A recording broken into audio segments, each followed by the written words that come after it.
earlier with the elite of the criminal underworld. But before we get into all that, I always go back to the start of my guests, where you grew up and how it all began.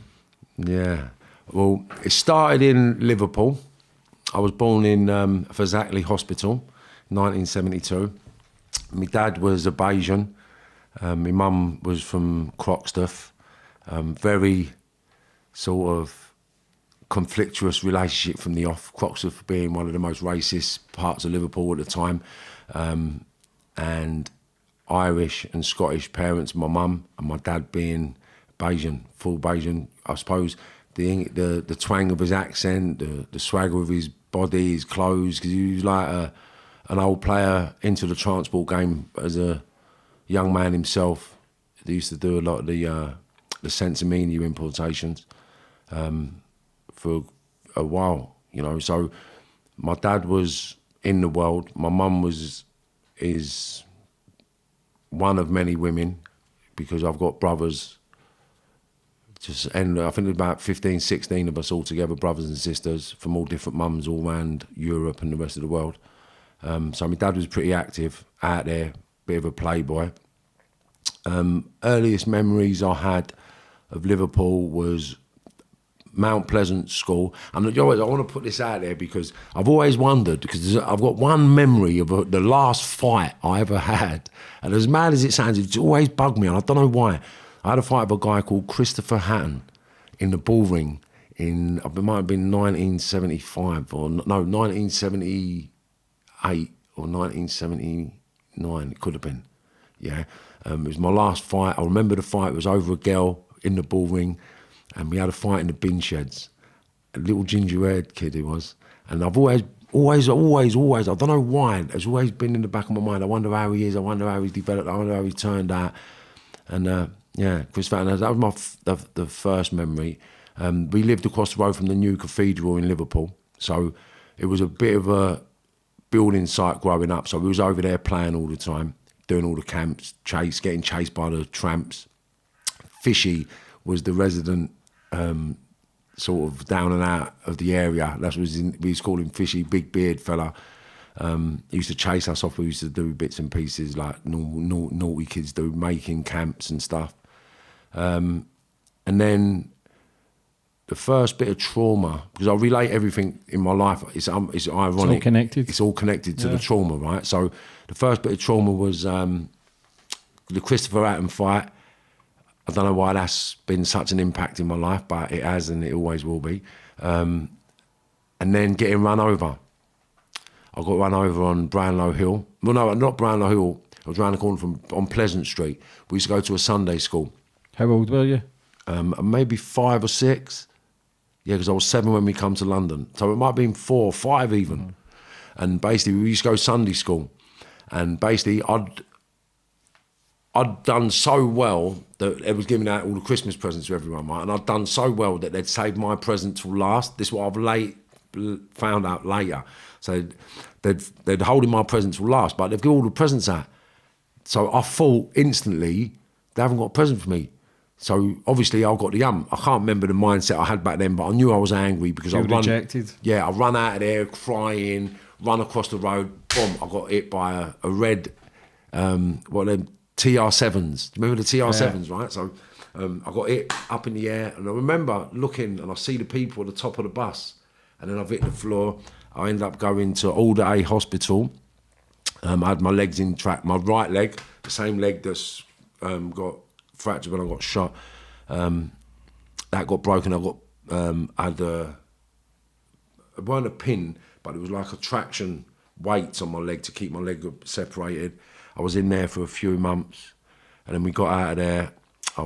Got better, and then hold on. Another bit of trauma. I fell over on a milk bottle and it went right through my leg, so I got a big scar on my leg there. That was in Kirby. And then I got run over. Yeah, because remember the hostages come back there was actually getting held down by the doctor when they was trying to give me the injection in the cut, but that wasn't getting run over, that was the bottle. So I've just done things out of chronological order there. So I fell on a bottle first, and then I got run over. After I got run over, we got better, and it was sort of a bit of a blur from then until we moved to London. So I don't really remember much. So it must have been happy days. Everyone's fine, you know, like you live in life, everything. There's no issues, no trauma. So there was nothing significant for me to remember. And then I remember the day we was moving to London. It was like, we're moving to London. And it was like, what? We're moving to London and we're going to London. So we were going to London. And I remember going to London. I remember we moved from Brownlow Hill, which is the top of town, Bullring, to Chalk Hill Estate in Wembley, in West London. So that was the first experience of Londoners. So obviously, speaking like a Scouser, I was alien to the environment. Being mixed-raced in predominantly racist England at that time, being mixed-race never went well because I couldn't mix with the blacks or the whites properly because I was always frowned upon by the blacks and the whites, you know. So trying to fit in was always a challenge. And basically, I found a lot of comfort in sort of violence. From a young age? Yeah, that's what got me noticed. That's what got me accepted. That's what got me liked. That's what got me sweets, drinks, chicken, footballs, like fags. You know, like, you're my mate. And so if anyone had a problem, Marv, and then I'd fight or I'd do whatever it was, you know, like whatever was necessary. From that early age, I'd fight in little people's battles or fighting the older kids for the younger kids, like even fighting some of the younger kids' older brothers because I didn't like the way they treated them, sort of thing. So I didn't understand why I was different. Do you know what I mean? I couldn't understand why his mum didn't like me or his dad didn't like me, him being black. My dad's black, my mum's white. Why don't people like me? Like, I couldn't, it never resonated when I was a kid. So the release for that was always trying to please other people to get accepted. And that's when it started manifesting. Was that like a sense of bullying then, like mental torture, that people wouldn't accept you for your skin colour, for being from Liverpool, your act, do you know what I mean? Was it a sense? It's the same with anything, isn't it? It's just unfamiliarity breeds contempt, yeah. I believe. Like, it's just part and parcel of the human programming system that we're all accustomed to, no matter who you are, no matter where you come from, right? And this is one thing I'm starting to realise with my development in the transition, right? Everyone's born with or programmed into some form of racism. No matter whether you're white, black, Chinese, Muslim, you don't like somebody. Your cultures don't like another culture. It's just an inherited sort of patheticness. Because I just believe racism, because of the due diligence I've done over the last few years, in genetics, in humans, and where we come from, where we started from, how we existed, I actually realised that the spectrum of a human being, that a lot of people don't realise, is every bloodline is black and white. So if every bloodline goes back 7 grandfathers, and I say this quite a lot, and people, I would implore them to go and investigate. 7 grandfathers, you'll see a black man. You'll see a black man, guaranteed. Right? Within the 7 grandfathers, usually 3 or 4th. So your grandfather, his grandfather, they'll be black, guaranteed. And if you're black, they'll be white. And that is something that I've started to realise is very common, but we're programmed not to see it or believe it. So because of that ignorance growing up and trying to fit in with everybody, now I sort of understand that the racism isn't specific to white people or black people. Racism is something that is just programmed into every sort of race on the planet. And it's just learning to deal with it as an early kid growing up. It was just ag. So how old did your dad stick around for? Was he there? He was there. My dad was around because I used to believe that my dad didn't love me. I used to believe my dad never cared about me because of information I received from my mum. But it weren't until my dad died that I realised he did love me and he really had my best interest at heart. You know, like, him and my mum had a lot of conflict. My mum was a bit of a party girl. My dad was a bit of a bully, drug dealer, violent member who was very controlling. So if my dad would leave my mum on her own for 2-3 weeks and turn up, my mum would be chatting to a geezer, and my dad would weigh her in. So it was very confusing growing up looking at my mum and dad's relationship. Do you know what I mean? Yeah. So that can play a major factor in your life as well. My dad played a massive part in my life because, for example, moving on a bit, so I was about 13, between 12 and 14, because I started smoking puff around 10, 11. And basically I realised that all the stuff that my dad used to get delivered is what everybody wanted. So when my dad used to get all these crates of puff and weed, I used to nick carrier bags of it and stuff, right? So I learned, apart from the violence, how to manipulate and work with people with the puff. So I used to nick a lot of puff off my dad. So 12 to 14, I was nicking a lot of puff from my dad, and that's when I got to 14 is when my dad sort of exited, because I was nicking puff off my dad for so long, right? And then basically my mum used to get all the beatings because my dad used to believe my mum was nicking his grub. But it wasn't my mum, it was me. And then basically what happened one day, I'm in my bedroom, we'd nicked a parcel of, I think it was jeans. We used to do the jump ups on the vans, right? So we nicked a parcel of 501 jeans between four of us, and we got a couple of hundred pairs of jeans, or I can't remember exactly how much jeans we had or how much product we had, but we were in my bedroom and we're sorting out the piles of club of what we're going to sell, who we were going to sell it to. And I've heard my dad downstairs, because my dad used to leave all his puff in my mum's house, come around Carnival, because my dad was a big player in the Sensimania world. And since he died, the black Sensimania, what they used to get, they don't really get it so frequently. And people know my dad, Bayesian Barry, from all over Harlesden, Stonebridge, Brixton, Ladbroke Grove, Liverpool, Manchester, Birmingham. Like he's well known because he travelled the country doing what he was doing. And basically, I'm in the bedroom with my mates, and I've heard my dad having a go at my mum, believing that she's nicked his grub. But because all my mates profit from me nicking the grub, I'm like, bruv, what? And they're like, Marv, is your dad in there? I was like, I don't fucking care, man. Come on, we got to do him, innit? And they're like, Marv, man, like, cause my dad was 6'4", like, he was like all the Mr. T chains, like, he had all the gold watches, he had a Rover 35S back in the day, he had a Jag back, like, he had the arms, he had the club, he had the diamonds, he had everything. Do you know what I mean? As a kid looking up to him, he was like a hero. Yeah. So like, because he was the man on the street at that time, my mates didn't want to confront him. So I was like, nah, come on, please. Oh, it's my mum. And it was like, fuck it, come on in. So I picked up a big bayonet and I've run down the stairs believing that my 3 or 4 pals were behind me. And I've run into the kitchen, booted the kitchen door up, put the fucking bayonet up to his throat. I said, touch my mum again, you cunt, I'll kill you. And he's just gone, ooh. I said, move. And I pushed it in his neck a little bit. And when I see him move, it gave me a bit of confidence. I said, get out of my house, you fucking cunt. You ever put your hands on my mum again, I'll kill you stone dead now, get out. And he's backed up. I said, yeah.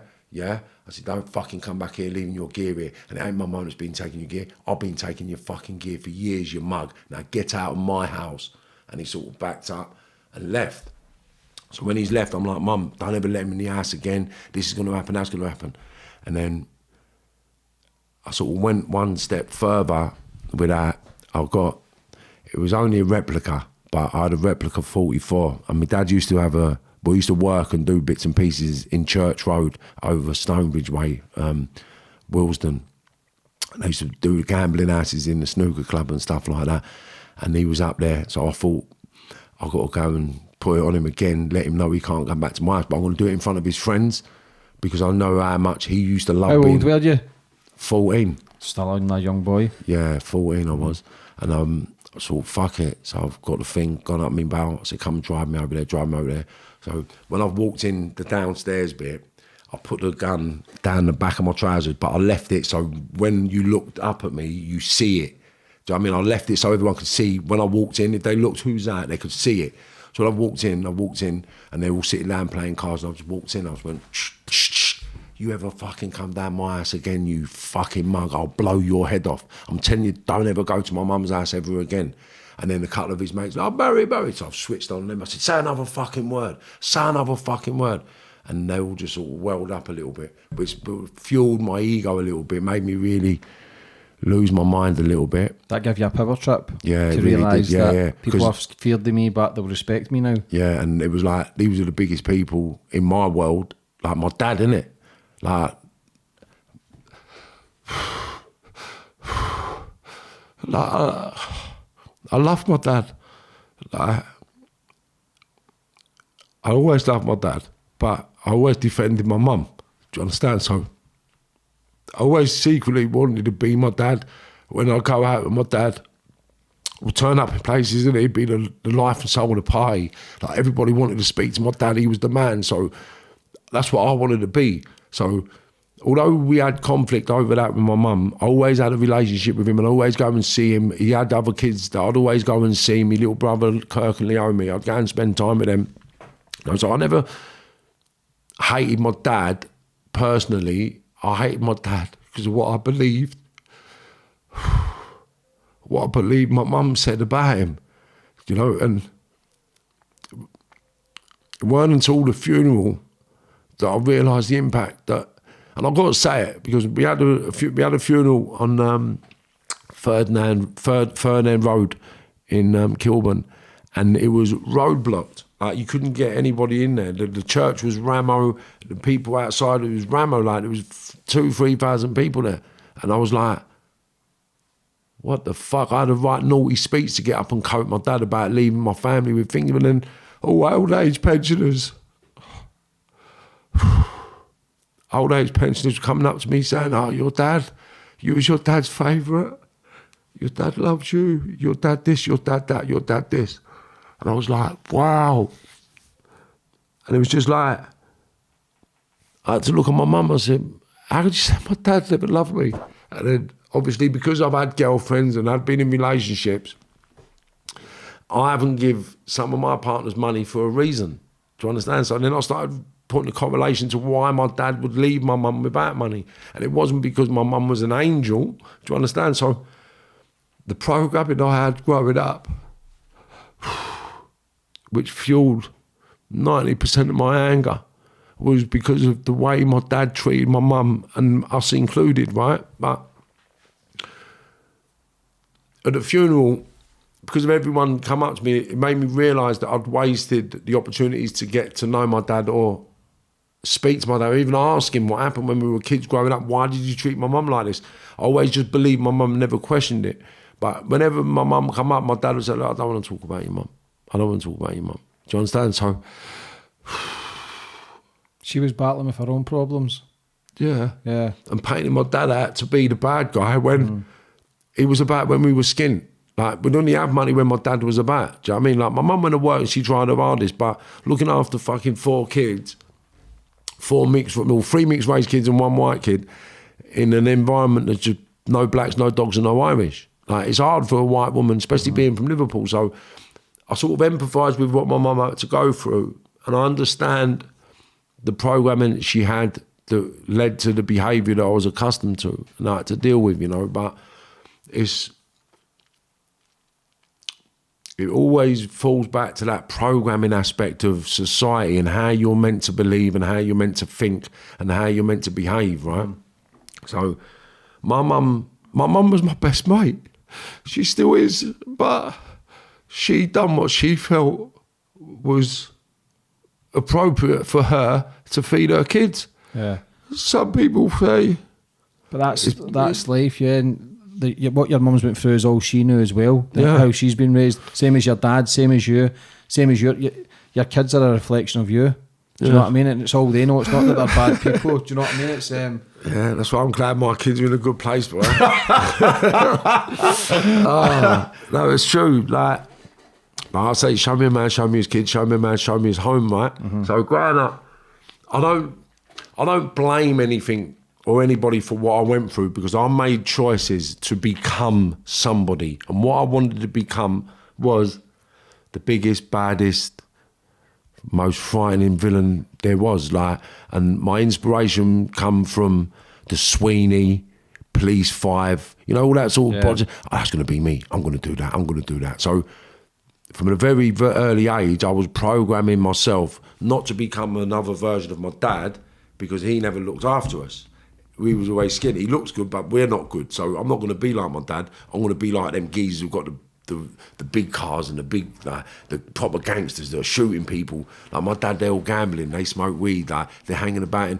So the correlation between success for me wasn't my dad selling weed in the back gambling houses. It was the gangsters in the nightclubs and in the bars buying drinks for everybody. Do you know what I mean? Champagne lifestyle. Yeah, coming up suntanned and all that, like taking their kids on holiday. Like I had it with a lot of, growing up as a kid, a lot of the armed robbers from Kentish Town and Islington were my mates' dads. So I was grown up with all these old armed robbers. Right? I won't mention no one's names, but everyone knows my mates and knows their parents. So I was brought up with the armed robbery mindset of never rat on your friends, take it to the grave. You know what I mean? Don't tell lies and be game. Don't back down from no one and get your own dough. So the principles that we was programmed into believing to move forward was programmed into me from a very early age. And because I didn't want to become a version of my dad, I chose to become an armed robber.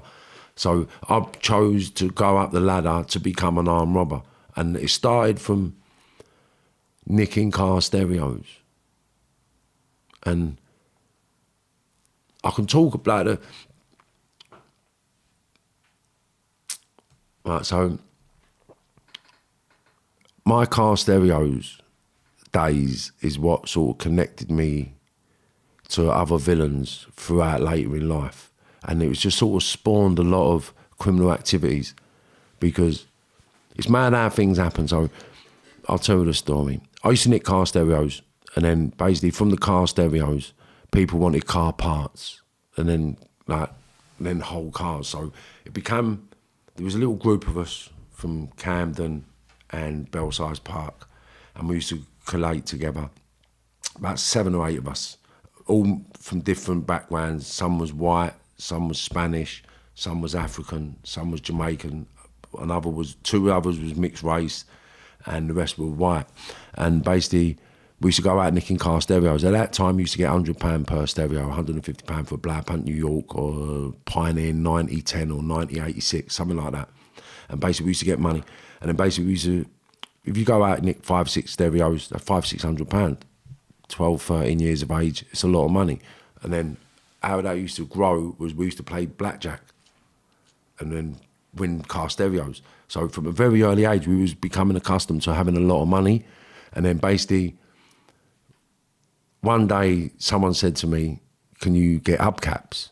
So I was like, hubcaps? What, for cars? He was like, yeah. I was like, yeah, of course I can. He was like, well, I'll pay for the hubcaps. I was like, how much? It was like, it went from £5 up to £75 per hubcap. And I was like, are you joking? He was like, no. I said, yeah, I'll get you them. So we started off with, I don't know why, but MG Metros, right? JB, right? That's his initials, right? From over Abbey Road. I want to mention this because these were the players back in the day when I was a kid growing up, driving the MG Metros fully loaded, you know, like and they wanted hubcaps. So they wanted so then the hubcaps, then the BM hubcaps, and then the Rolls Royce hubcaps used to get 75 quid each for them, right? So basically, when we used to nick the car stereos, we used to find the keys in the glove compartment. So then, obviously, we used to nick the minis with the window wipers, right? So with the minis, we used to drive around getting all the stereos and put them in the car. And then when we find the keys in the car, we'd nick the cars. So then we'd take the cars away, and then people would start buying the cars. And then basically, how it escalated was from the cars to the car stereos to the car accessories, and then to the whole cars. And then basically, I fell into doing business with a guy called Chris Berglighter, right? He's an old friend of mine, and basically he used to buy all the cars off us, right? So basically, we used to nick all the car stereos, the car parts and the cars, and then we used to give all the cars to Chris. Chris went on to get nicked for the biggest ever ringing coup the country ever seen. Like, they got, like, the amount of cars we used to get, and this is how we went up the ladder. So we used to get so many cars, he couldn't pay us. So how could he pay us? They used to get all the graft of other people that was connected to the rave Genesis. right? So we used to give him the stereos, and he'd do a couple of £1,000. He couldn't pay us, so he'd have to pay us in graft, and then we'd get the graft and have to give it to someone to sell to get the money. And then it was like, can you get us any more of this gear? Yeah, I can get you whatever you want. How much of this gear can I get? Well, you can have what you want.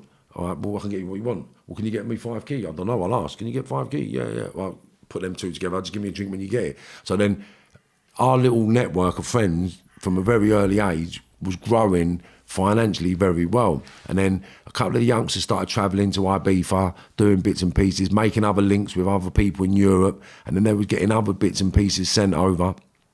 And as a kid growing up, like after the age of 14, I don't think I really experienced real poverty, because we always had some little scheme or scam going on, because there was so many of us. If we weren't into fraud, weren't robbing, weren't stealing, we were selling a bit of gear or doing other madness. Do you know what I'm saying? So it was just, crime on the whole was the one thing that I lived for growing up.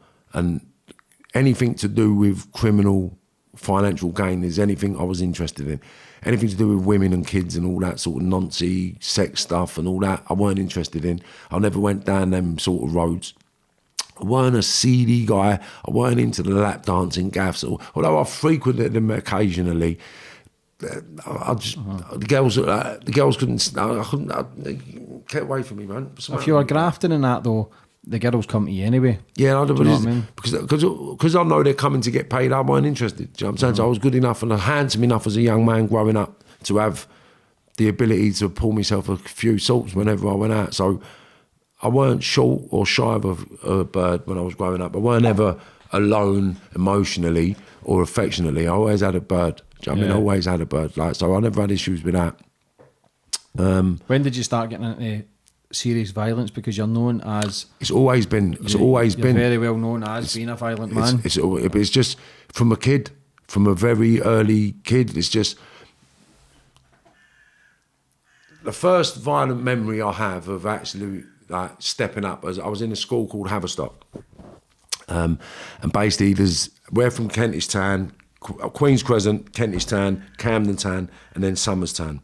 Now, a couple of kids from Somers Town used to come to Haverstock, but we used to have wars with Cumberland, Somers Town, Kentish Town, and Queen's Crescent. So I was from Queen's Crescent. So basically, what happened, I had a fight one day with one of the kids in my class, and 3 of his mates from Somers Town all joined in. So then it got split up, and then I had a fight with all 3 of them, one after another. And I ended up beating them all up. And then I started realising from a very early age that I'm never, because I was always on my own. I've always been on my own all the way through my whole criminal career.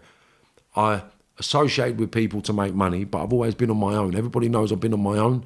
I travel on my own, I go after my own. If I want to make money, then I'll collate the right team to make that money, and then we go our separate ways. I'm not into all the like gangs and having it with people because they're this and that. I've always just kind of focused on making money, networking to make money and to survive better than everybody else or anybody else I've ever come into contact with, because I wanted to aspire to be very wealthy as a kid. I didn't realise that I could have achieved it a lot easier as a kid. So I believed I was going to become very wealthy within the criminal world. So I'd done whatever I felt necessary to achieve the status of a gangster, you know. So that was my only driving force as a kid growing up. And when was the first time you went to the jail? I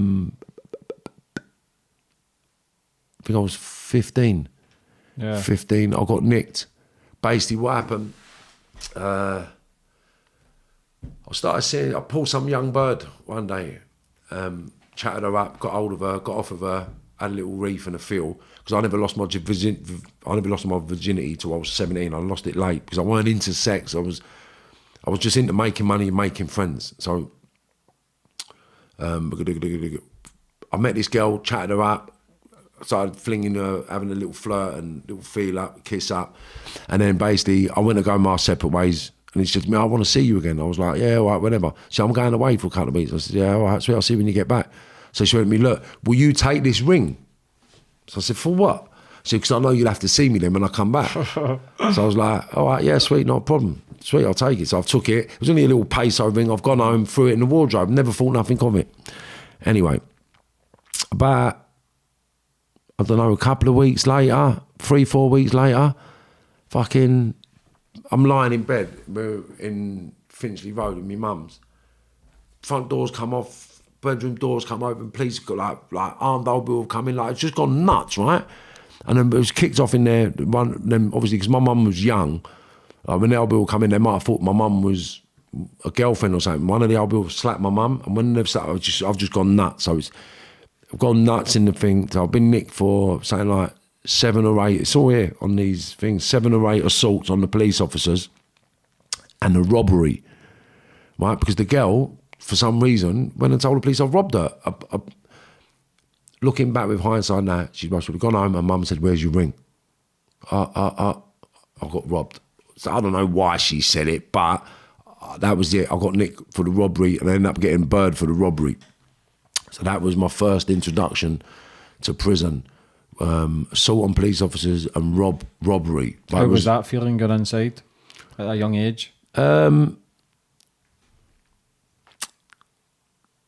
I'm being honest, I just thought, scum. I'll smash anyone's face in who says anything. So that was my mindset. If I was just going in there and that was it. So the minute I walked into the holding cells in Lambeth, it was off. You're known for your boxing as well. What age did you start that? 9, 10 years of age. So you were young. You were handy with your fists as well at a young age? Yeah. Yeah. Well, I started boxing, ironically enough, because I realised that I have to fight more than one person. So any fight I never had a fight with just one person. I've never had, no, I did. Little Johnson would give me a black eye. Yeah, that was a school fight, Haverstock. How do you remember all that? It's just come back. It's just come back. So I remember, we had a fight at the bottom of Maitland Park, and he punched me in my eye, and my eye swelled right up and closed. But you know when you just grab hold of someone, I couldn't let him go, and I can't remember what happened, but I know I never got battered. Do you know what I mean? Yeah. I had a black eye, and that was it. But I had the better of him in the end. What age did you start getting into the serious stuff? I've always been in it. That's what it was more like I had older brothers, right? And they was all doing stuff. Mm-hmm. So I was very competitive. So if you're doing, I'm doing that. Like, for argument's sake, I'd end up in the nightclubs at 13 years of age, right, down the West End with my dad's crocodile skin shoes on. Yeah, giving it the bigger with my dad or my brother's shoes and trousers on, giving it the bigger, but the shoes are 3-4 sizes too big for me, but because they're Crocs, I'm down the West End, but I was just one of them kids. I just wanted to be in everything, and I was that guy. And people that know me know. Like, we had a conversation the other day. Like, a lot of my friends are 10 years older than me, so you got all the rave people that I was hanging around with when they was at the height of their career. Like, people say to me, "How old are you?" Like, "Marv, you look fantastic." I said, "Yeah, but I'm only 40 odd, and they're all 50, 60 years of age now." Do you know what I mean? So, growing up as a kid, I was plugged in at the top places because of my gameness, I suppose, because I weren't scared of anybody, and I'd fight anybody anywhere, and I'd never run. Do you know what I mean? So if you pull the blade out, it's going off. I don't care. If you pull gas out, it's going off. I don't care. If you pull the gun out, I'll try and get it. Like, I was insane in it. So did you have no fear of dying then? No. Because we spoke earlier, you've been stabbed, shot, but you've never backed down. Never. Your loyalty was too strong. That's why everybody wanted a piece of you at the time. Yeah, I was just a benefit to people, you know. And look, when I look back at that, I think, well, I'll do the same if I was in that game. What kind of things? Anything to do with violence, stabbing, shootings, cuttings, beatings. The only thing I never done was kidnapping, because I never used to see the point. Just fucking shoot him, innit? What are you kidnapping him for? Send a message, go to his house, do what you're doing. Like, I weren't the person to have the rules and morals of not going to people's houses with their families. Fuck that. If we're in it, we're in it. What, you want to kill me or stab me or shoot me and you think I'm not coming to your house? Come on, man. Like, let's have it right. It's a war, innit? So when you're in that world, you've got to have that mindset. And I think that's what distinguished me from most people in that game. The rest. Yeah. What age did you start moving abroad? Did you went to Spain? What age? No, I was in and out of Spain all my life. Oh, were you? Yeah, just know what is. I'll thank Andy Gray for this because he's an old football hooligan, but he was a mixed race kid, 10 years older than me. I mention his name because he played a massive part in my growing up with the travelling. Like, these lot used to go out and they used to do some like sick shit. Like, they used to rob places and do things, and I know what they're doing. Like, and bags of money, jewellers, and all sorts of shit I used to see this little firm doing. And I was like, that's me, that's going to be me. But they'd go away with the football. So when I used to be there, they'd go around, I was a little rat. So the Gooners used to go away, and I was part of the Rats. We were called the Kentish Town Rats. There was a little group of us, because at the time it was cool to smoke crack and heroin, because I was a heroin user and a crack user and a cocaine user up until the age of 17, 18. I was doing it as sort of an occupational hazard. At the end of every day, I'd smoke a bit of gear, smoke a bit of crack, and then smoke a bit of gear to come From what down. age? Oh, I was doing that from 13, 14. Like, I was smoking crack indoors, and my whole family was smoking, apart from me cousin Adam. You know, like, we've all been through it, the family, you know, everyone's played their part to a certain degree. Thankfully, everybody's turned their lives around and they're in really good places now. So what we experienced growing up as kids was just immature mindsets, trying to fit in, trying to survive and trying to feed the kids and making mistakes, dealing with depression. Like, my mum was a battered wife. Like, my dad used to weigh her in. Like, he did used to weigh her in. Like, I talk fondly of my dad, but the beatings my mum used to get was horrific. Like, I've seen him try to chop her head off and all sorts, you know. Like, yeah. And the beatings I used to get off him, like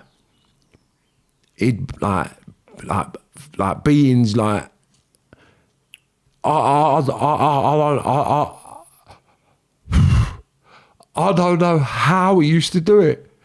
Like, having kids myself, yeah, I just don't know how he used to do it. Did you ever have that conversation with him at the end up? Because clearly when you speak about it, all that emotion builds up straight away. Yeah, no, because you can't understand how someone you love. My dad, used to hold me, right, and punch me in my face, like kick me, hit me with things, like he burnt my hand over the fire, like, because I nicked a Star Bar and a pack of Wrigley Spearmint gum. Burnt my hand over the fire and made me eat, you know, a cone of hot pepper sauce. Yeah. Like a spoonful of that, right? I had to eat 2 spoonfuls of that after I had my hand burnt over the fire, and then I put in a cold bath and then beat him with a belt.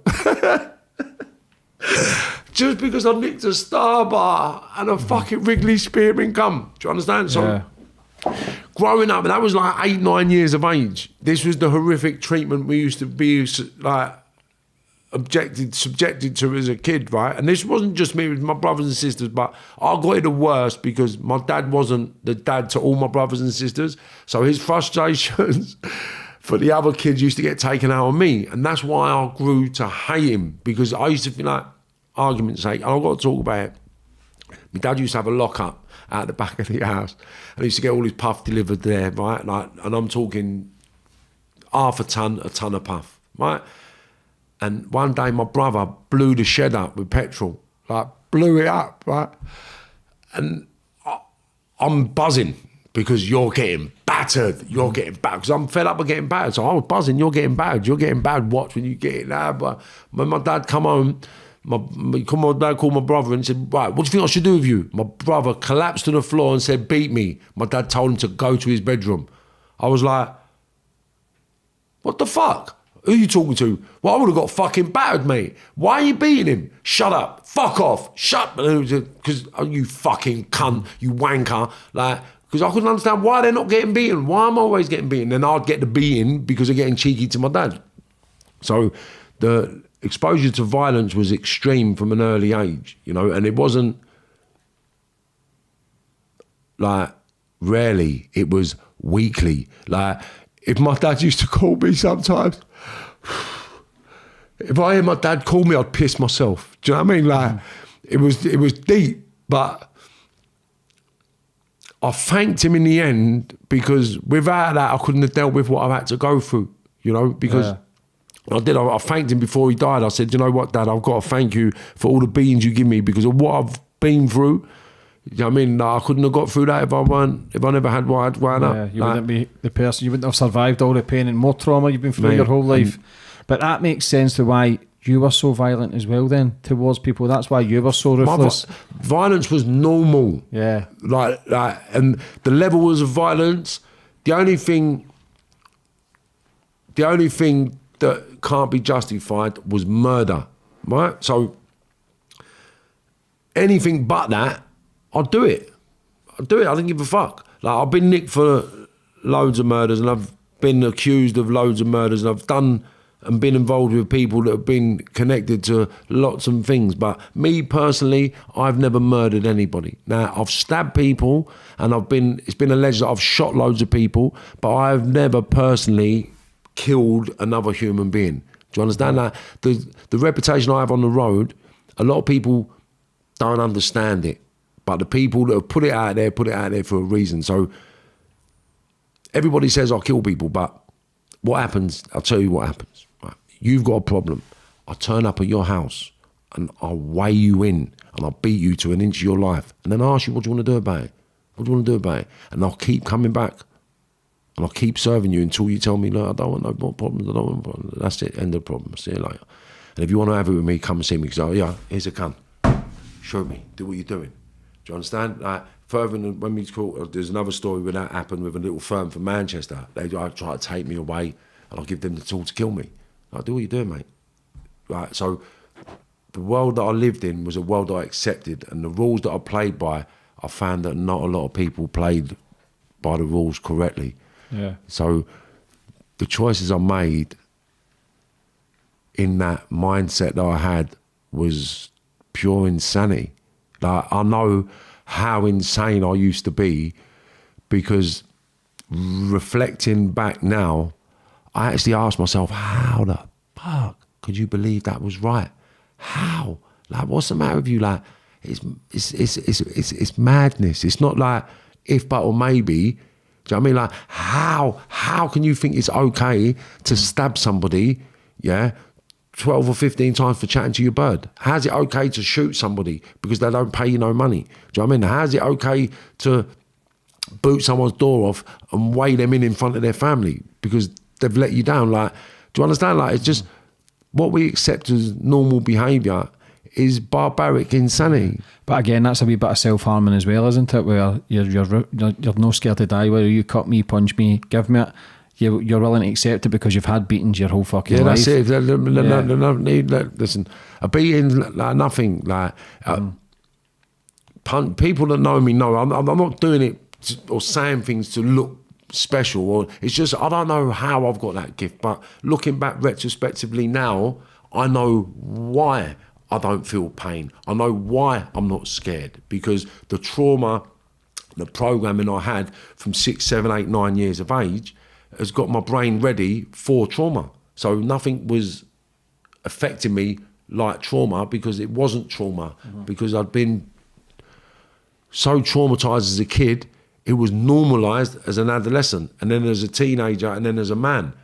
And it was a belief that I accepted, and you live by the rules. Is that why people wanted to be your friend then? Because you were ruthless and fearless? I believe so. I believe I never had no friends. Well, jumping forward, what made me realise more than anything was the day after I got shot and I'm in hospital, right? And I'm getting told I'm never going to be able to walk again. I'm never going to be able to put 100% weight on that leg. Right? That's what they said. I'm never going to be able to, right? So I'm never going to be able to bend no more than 90 degrees. Do you know what I'm saying? I'm never going to put 100% weight on it. Do you know what I'm saying? That's what they said to me, right? So I'm lying in hospital now, ruined, believing that I'm fucked. There's nothing I can do in my life. I'm only known for violence. I'm only known for grafting. I'm only known for getting... I never took nothing off anybody. I nicked my own money. I was a good money getter. That's what I was as a kid.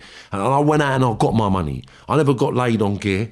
You never laid me on gear to... Like, what? No. Like, but I'd invest my money as a banking structure for the gear. So I couldn't put my money in the bank. So if I had a couple of $100,000, then I'd buy a couple of Kia Sniff, couple of bits of puff, couple of tools, couple of cars, and I'd bank them and then give them to people that could sell, that I could trust. So my banking system was buying other products. I weren't really a drug dealer, so to speak. And when I did venture down that road, I had more debt because no one paid, and I had to pay other people. So it was a world that I realised wasn't profitable for me to be in that world. I've gone off a little bit there. Yeah, with the shooting. So I'm in hospital. I'm expecting all my people, all my brothers, all my soldiers, all my man them, yeah, to come and see me, right? Because I've never asked anyone for money. I'd say I've asked 3 people in my life for money, right? And everybody that knows me know that I've always grafted my own money. I've always nicked my own money, and I've borrowed money off friends that I've given opportunities to and money to in the past. I've never gone to a stranger and begged. Do you know what I mean? I've always gone and got it. And to me, if you're skin, you got to get money. You can't ponce money. I've never been a thief ponce. I've always been a go get 'em. So I'm expecting my people, innit?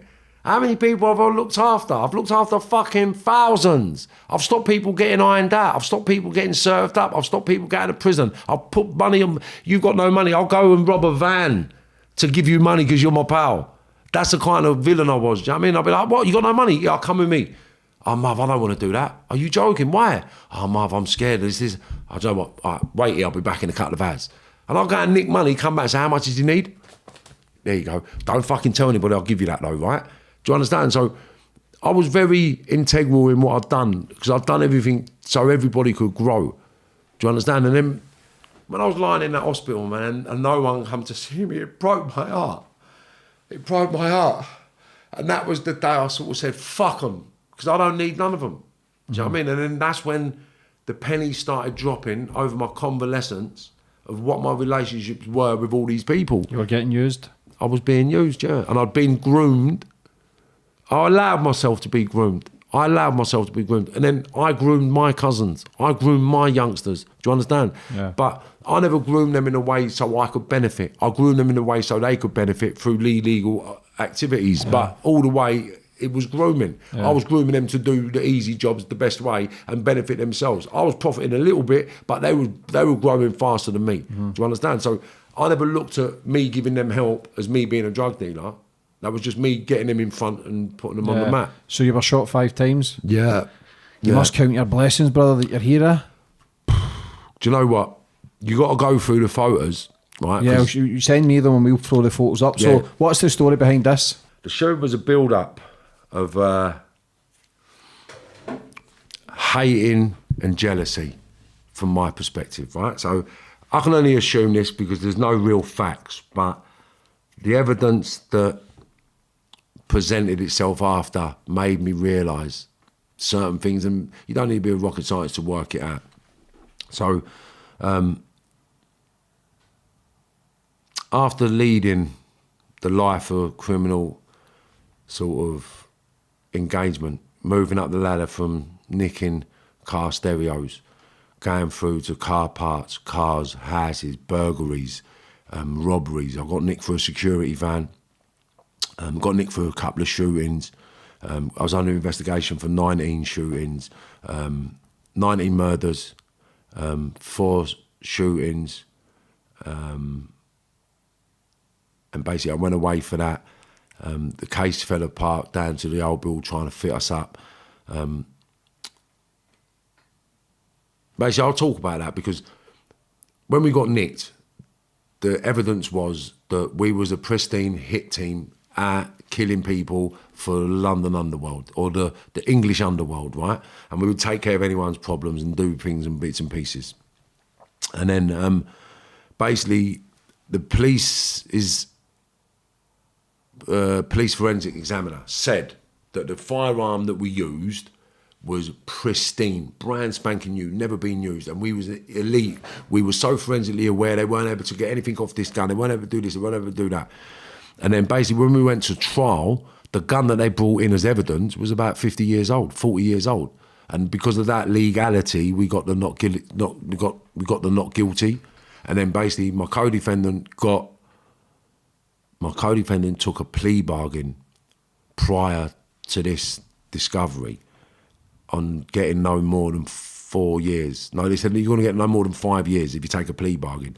So then we got found guilty by association to that firearm he pleaded guilty to. Do you know what I mean? And then we went away. Yeah.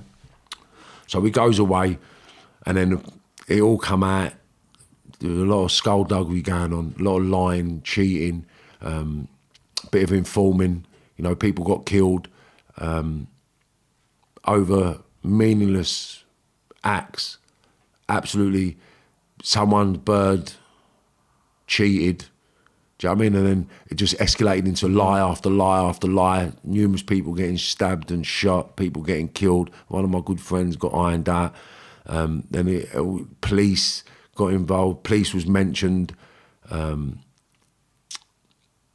was just a whole heap of bullshit. So I'm in Belmarsh on the unit expecting to get 36 years recommended on a guilty. And this was the penultimate turning point for my life. So I'm in there, I've got 36 years. At the time of my life, I had crooked briefs, crooked screws, crooked everyone. So basically I had a brief to bring in phones and everything else. So he had brought the phones, gear, everything else.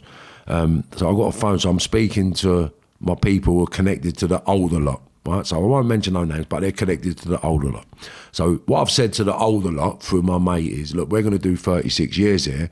Now, I'm not asking for handouts. I've got a couple of $100,000 in my own money, yeah? I want to buy a slot on your transport, because I know you lot are getting graft over here every week. I want to buy a slot on the transport so we can feed, because it was three of us nicked, right? But another 4 people, so 7 of us nicked under the same investigation, right? And we've got to feed each other for the next 30 years, mate. We get guilty. I don't want you lot to pay me. I want to pay for it myself. So we want to buy a slot on the transport. Don't worry, son, we're going to look after you. Don't worry about nothing. You're good as gold. You're fucking proper. You're 100%. All right, sweet, lovely. Laughing. So now I'm thinking, sweet as a nut. So a couple of months went by. Christmas hit. So the missus come up. She said, mate, you dropped off... £5 today. Boris, because he's dead now, so I can say it. So Boris dropped off £5 today. I said, for what? She said, it's for you, Doc, and Daryl. I said, for what? She was like, I don't know, it's Christmas, I'd imagine. I said, are you fucking joking? I've asked them for a fucking slot. Look, ring him up and tell him to come and pick it back up. She's like, what are you on about? I said, ring him and tell him to come and pick the fucking money back up. So he's come and picked the money back up. I said, look, do you know what? I don't want nothing to do with you lot, mate. How the fuck can you send me £5 Christmas? I said, I give more than that to me kids, mate. And you want me to split that 3 ways with my codees? I said, you lot are scumbags, mate. So from that point, I thought, you know what? Fuck these lot, man. Do you know what I mean? I don't need them. They can't pay me. They can't buy me. They can't own me. So fuck them. So I just sort of said, look, no disrespect, chaps. I said, but when I get out, I want nothing to do with none of you. Yeah, so just drop me the fuck out. And basically, I'm a pretty spiritual guy, and I had a conversation with my spirit guy, and I just sort of said, look, this was prior to the old gun turning up. So we're nicked for these pristine Mac 10 silencers and all the bollocks and all the bullshit and all the walkie-talkies and everything, right? So we're sitting there. So I've just said to the energy, I said, look, do me a favour. I promise you this now, yeah? I will never hurt another soul for any of these cunts ever again. Never do anything. They can't do, I won't do nothing. In fact, I'll leave the country. How about that? I'll leave this country. So I said, all right, sweet. You'll get no more than 5 years. Right? That's what the message I got. Now, my missus can confirm this. So I'm double cat aid double cat aid on the unit. I said, babe, you never guess what? She said, what? I said, I'm getting no more than 5 years. She said, oh, shut up, Marv. She said, no, because my solicitor's telling her you're getting no less than 36 years, right? So she said, Marv, come on, please. I'm staying, I'm waiting. I said, no, babe, please, believe me. I'm getting no less than 5 years. I'm doing no more than 5 years. I'm not going to spend no more than 5 years in prison, I promise you. So she went to me, Marv, please, come on, babe. I said, I don't know what's going to happen, but either I'm going to escape or escape. I'm going to be on my toes forever. So as long as you're prepared to be on your toes forever, yeah, stay. If not, get on with it. So she said, all right, sweet. And I got that message. I did get that message that I'm going to do no more than 5 years. You're not going to spend more than 5 years in prison. So I actually believed at that stage I was going to get escape. But lo and behold, an escape plan got put into motion, right? So because we was getting all these years, what we decided to do was get taken off the bus, because a couple of my pals have been taken off the buses over the last few years. Three of my pals kicked themselves out of one bus. They was nicked for a few robberies. They kicked themselves out of one bus. And another bus, my pals hijacked the whole bus and took the bus and then got off and escaped. So we was trying to find a way to escape. And then we said, we'll do the escape, blah, blah, blah. And anyway, when I got this message, I thought, that's it, I've got to escape. It's got to be one of them because I'm going to be on my toes forever. So every opportunity I had to escape, so I'm doing no more than 5 years, I was looking for these. So cutting a very long story short, we're on the unit. No, we're not on the unit then. We was in Belmarsh, high security. And then basically, we're banged up one afternoon. And it's dinner time. So dinner time's gone 6, 7, 8 o'clock. We haven't been fed. But I'm one of them, I'm very vocal in prison. Very, very vocal and very violent. Strip cells and all that was places that I found comfort.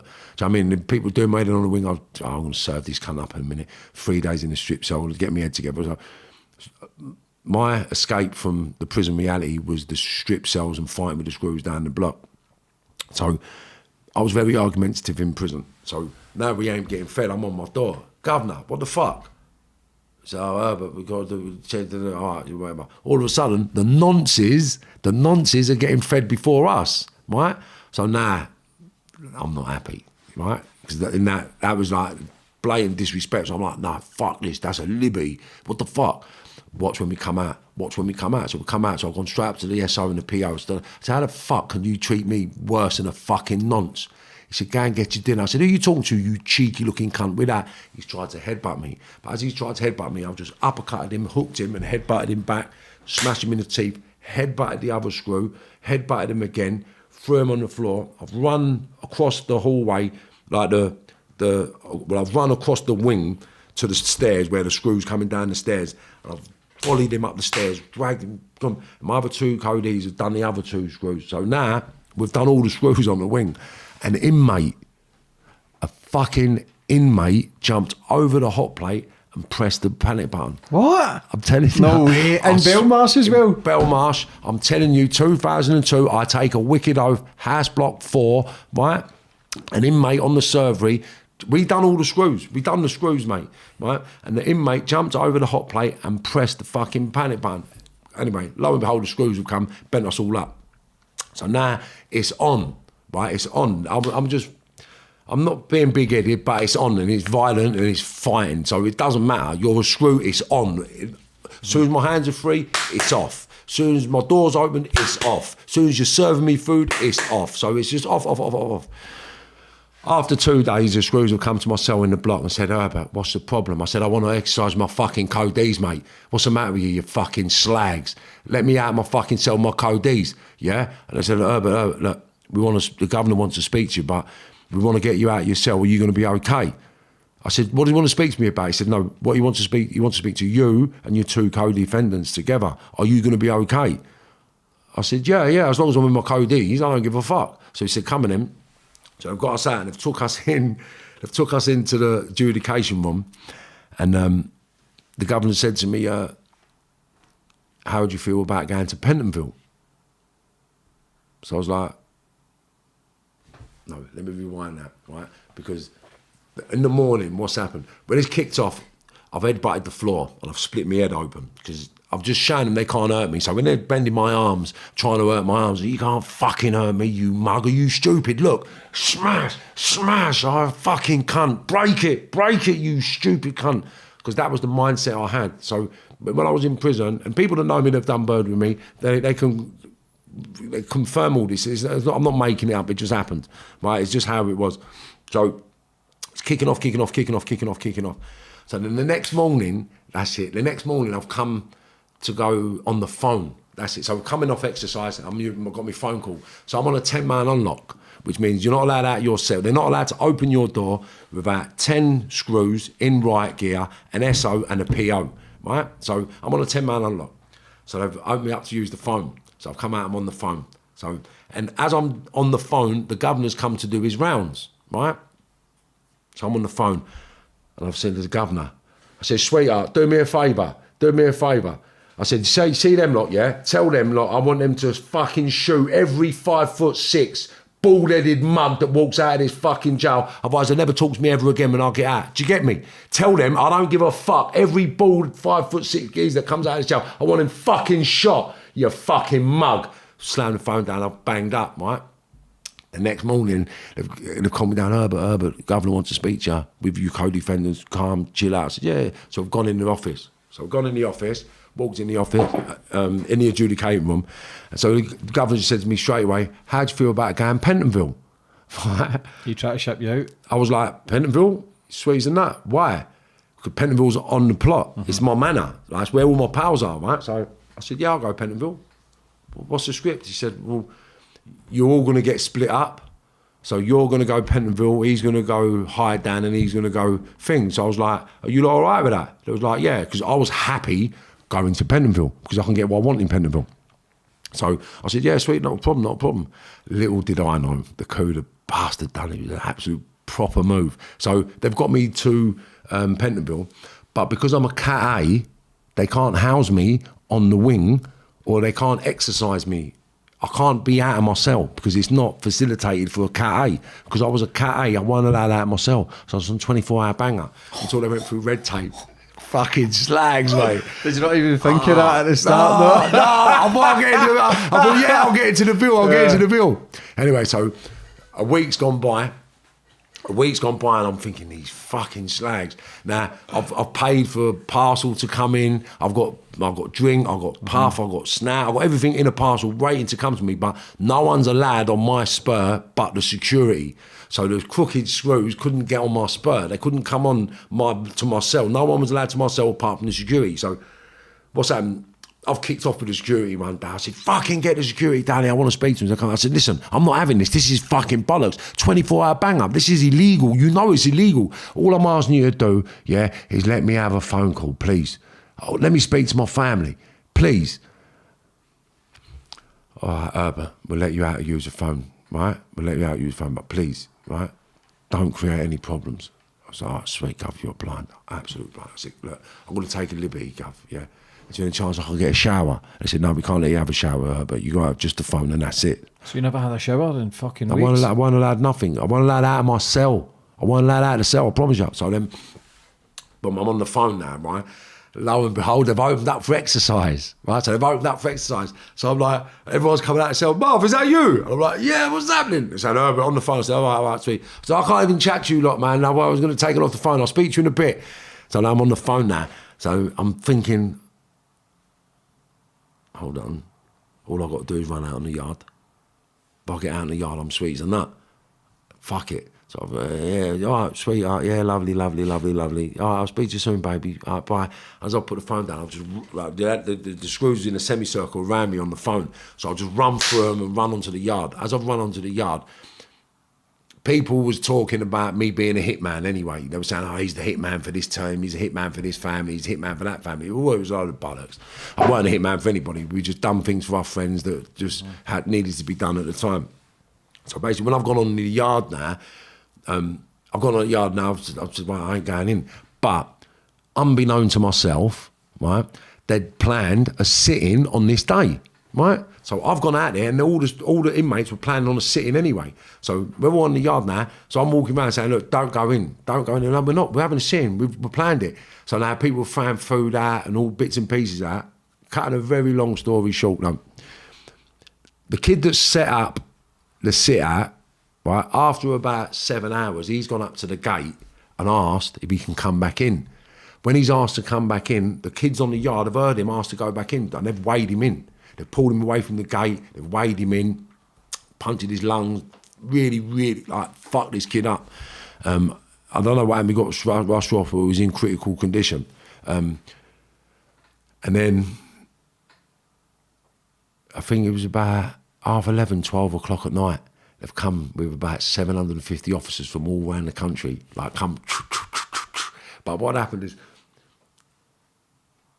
yeah, there was a guy called Eddie Ash from over South London. Him and his brother was prolific villains back in the day. me and Eddie made relationships through my previous sentence in Swellside in 1993 when I got nicked for an armed robbery. So basically, we're on the yard and everyone's talking about having a fight with the screws when they come. But when all these screws turned up, there was like 750 of them, like they come in like marching. And it was all like lined up, lines of them, with all the shields on, right? So we're standing there. So they've all gone, right, sit down. And they've all started saying now, after they've served some cunt up in the afternoon, it's a peaceful protest, right? It's a peaceful protest. So I ain't sitting down, because I ain't come out for no peaceful protest. So I said, I ain't fucking sitting down. These mugs, what's the matter with you? And he said, I ain't sitting down. So all the screws would come in there, they're like lined up across the whole yard, right?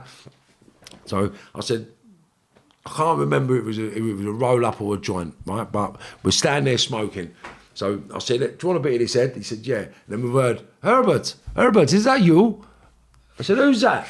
He said, that was Mr. Jones. Mr. Jones was head of security from Wandsworth, right? 6'8", like proper lump of a man. I said, what's all this about, Herbert? I said, I don't know. I said, someone got served up earlier and I've been too scared to come back in, Gov. You know what it's like. He said, are you going to come back in now? I said, I was going to finish my... Would you like some, Ed? Eddie's had a puff. I said, yeah. And then we cut a long story short, we've walked back in, gone banged up, ended up getting 7 days loss of everything. And then that's when I got moved to the unit. And then I wasn't allowed off the unit then. And I was on the unit in Belmarsh. How long was that for? A year on the unit. So you were in the unit for a year? Yeah. Did you get your 5? That's what I did get, 5.5 years, yeah. Went up, we got found not guilty of all the other charges, and then got found guilty by association to the firearm that my co-defendant pleaded guilty to. Yeah, because you were looking at all sorts of murder charges, robberies. It was an investigation that we went on. Basically, they found a lockup with all sorts of guns and materials, my DNA and bits and pieces in the lockup, other firearms. Apparently, the police cross-contaminated the firearms, so they couldn't pursue the overall case. So they had to take the plea bargain to the one firearm, and we got found guilty by association. What did you do when you came out? I went straight to Spain. That was what happened, because basically, on that sentence is when I realised that everybody I've been working with was no value, right? And they're all using cunts that work with old Bill. Well, not my people, some of the older lot. Not all of the older lot, but some of them worked with old Bill. And it came out in their death because my mate got ironed out, and it was kind of in-house. So I won't go into detail with that too much because it could cause issues for other people. But yeah, I realised I can't have it with these people no more. So fuck them, I'm leaving this country. And then one of my pals had moved to Spain, a female, Diddy, she moved to Spain a couple of years prior to me getting a sentence. So that she's always like, come out here. So I just thought, fuck it, when I get out, I'm coming to Spain. So I got out 2006. When I can't remember when I got... April the 10th.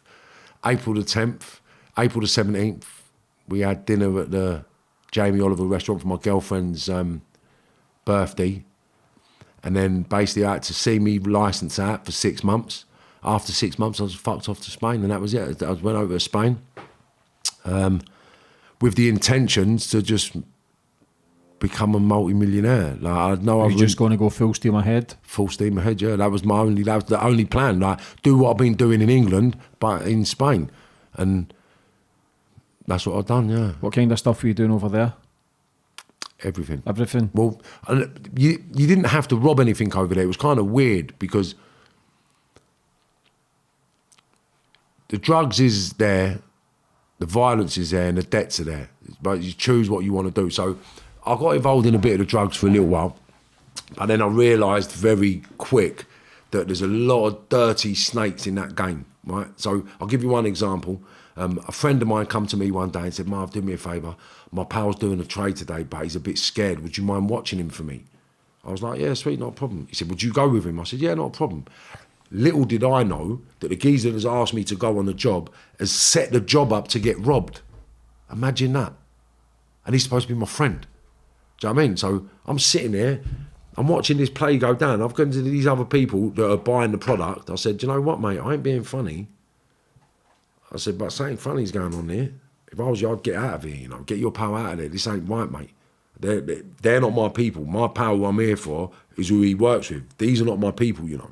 Like, get your mate out of there. That don't seem right. Anyway, cut a very long story short, it turned out that they were going to rob us, but the person that was in the gaff could speak fluent Spanish, but he's acting dumb. Right, so they think he's dumb, he ain't got a clue. So they're talking and he can hear everything they're saying. So he's actually rung them up and said, yeah, it's on here. So anyway, that's the level of people you've got over there.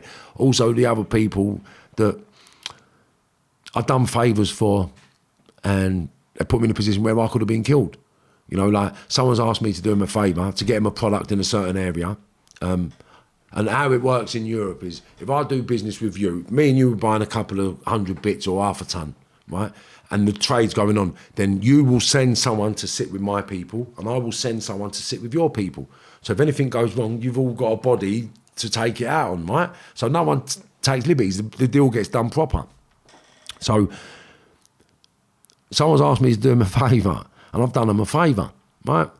Lo and behold, it turns out that the geezer that asked me to do him a favour, he asked me to get him a bit of puff. So I've got him a bit of puff in Holland. And then basically, when it got to Holland, he told me that it wasn't good enough. It was shit. It wasn't what we ordered. So then I've had murders with the Moroccan people that have sent it because I'm saying, no, they're my people. He ain't going to lie to me. You're mad. You're crazy. They're not going to lie to me, bro. Yeah, I want to back it. Where can I back it? You got to get someone to come pick it up. So he said, Marv, we got no one there to pick it up. Just ask him to sell it and get what you can, and we'll have a bust up. So I said, all right, sweet. So he sold it for 1,100 quid, 1,100 to 1,400 quid. He sold it. Anyway, fast forward a year, I've picked this same fella up to do something, driving down the road, and this is to show you the mentality of the people in Spain, right? This is how vicious it was. So I'm driving down the road with him, and I've heard him on the phone to his mate. Listen, I ain't left that gear there for a year for you to pull my pants down. Mate, they're $5 a pop. They're my eggs, and you got to do this, you got to do that. And I was like, your best friend fuck you? Wow, I thought this cunt's drive me over. But what you got to understand is, I got left as a body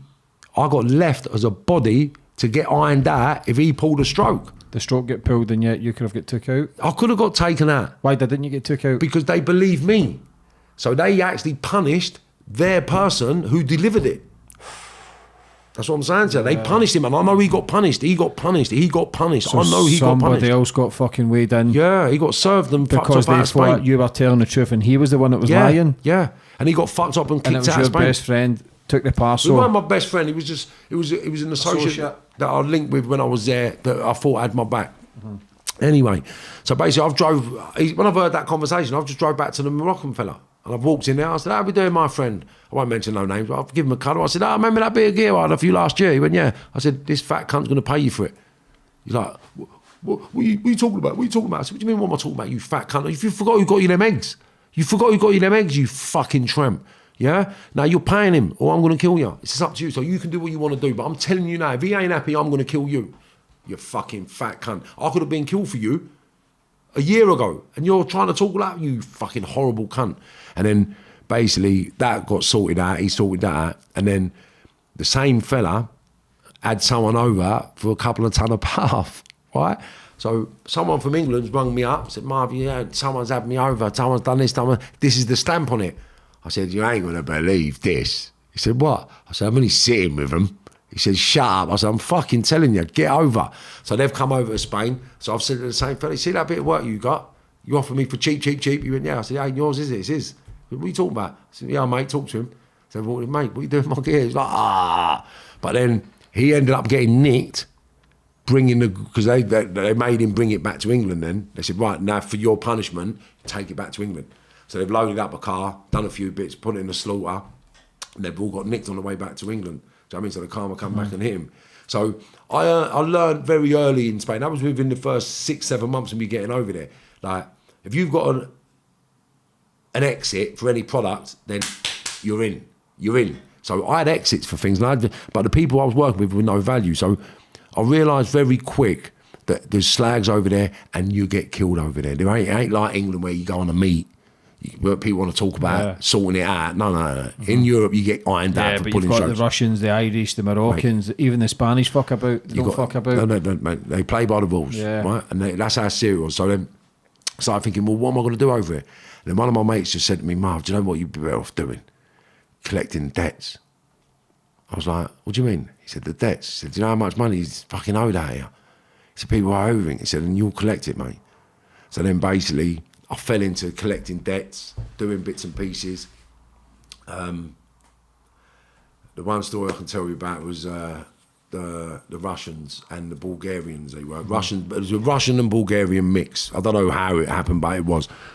Basically, a guy come to me one day, said that I've got a £3 to £4 million villa. Right? He said, but it's getting repossessed because the people I've rented to ain't paid no rent and they won't move out. They've turned it into a brothel and they won't move out. So, cutting a very long story short, I've ended up turning up at the gaff. Well, it ain't really a long story. So I've turned up at the gaff. There's a security guard there. I put it on a security guard. So the story that I've gone there with is that this is my uncle, right, that I've invested all my money in before I went to prison to buy me a house, to invest. So when I come home, I've got somewhere to live or somewhere to make money. He's bought the house with all the money we've invested and you've rented it. And now you ain't paid £170,000 in rent and it's getting repossessed. I want my fucking money, mate. You owe me my money. I want my money. Like, to me, I was in half of the, 20% of the building. Do you know what I mean? And I was 150 grand in. So I believed it was mine. It's my house. I'm in it. So where's my fucking money? Oh, it ain't me. It's my partner. It's my partner. So I made him take me to his partner's house. Obviously in Spain. And I got nicked for the firearm anyway. So you can carry firearms over there. And it's not... Pay your way out. Well, you can't pay your way out, but you can pay for everything to be stored. So you can't pay your way out, but because of the new laws now, basically you pay and then it gets put to the bottom of the pile. You pay, it gets put to the bottom of the pile. When you turn up, you've been out of trouble for so long, it's relatively illegal to bang someone up that's not a threat to the state security or whatever. So because you've turned your life around, you ain't been in any trouble, it doesn't make sense to put you in prison. So that's how they sort of work it out. So carrying a gun over there, so the partner's turned up, I've slapped him up and bullied him up, made him open the safe, slapped him, being aggressive, where's my money? I want my money. How are you going to pay me back my fucking money? He said, well look, I'm going to give you 50% of this club because I'm not me, my partner's coming out and I'm going to have you in as my partner. But you need to come back tomorrow to sign the paperwork with the solicitors and the bits and pieces. So I said, all right, sweet. So I'm buzzing now, thinking I'm going to have my own lap dancing gaff in Marbella, Mars the man, sick. Anyway, so I pulled up with the guy that shot me, Mark Ashman. So as we pulled up, I've looked down the slope and there's 10 to 12 lumps. Russians? Yeah, Russians and Bulgarians. They don't fuck about either. And they were lumps, right? But, you know, like, as the cars stopped, they've all turned and looked. So they've seen me. So they've seen me. I can't drive off now. Do you know what I mean? I'm Marvin. Even if there's 12 people, have you still got that mentality people know me. it? People know me, man. People know me. I'm not...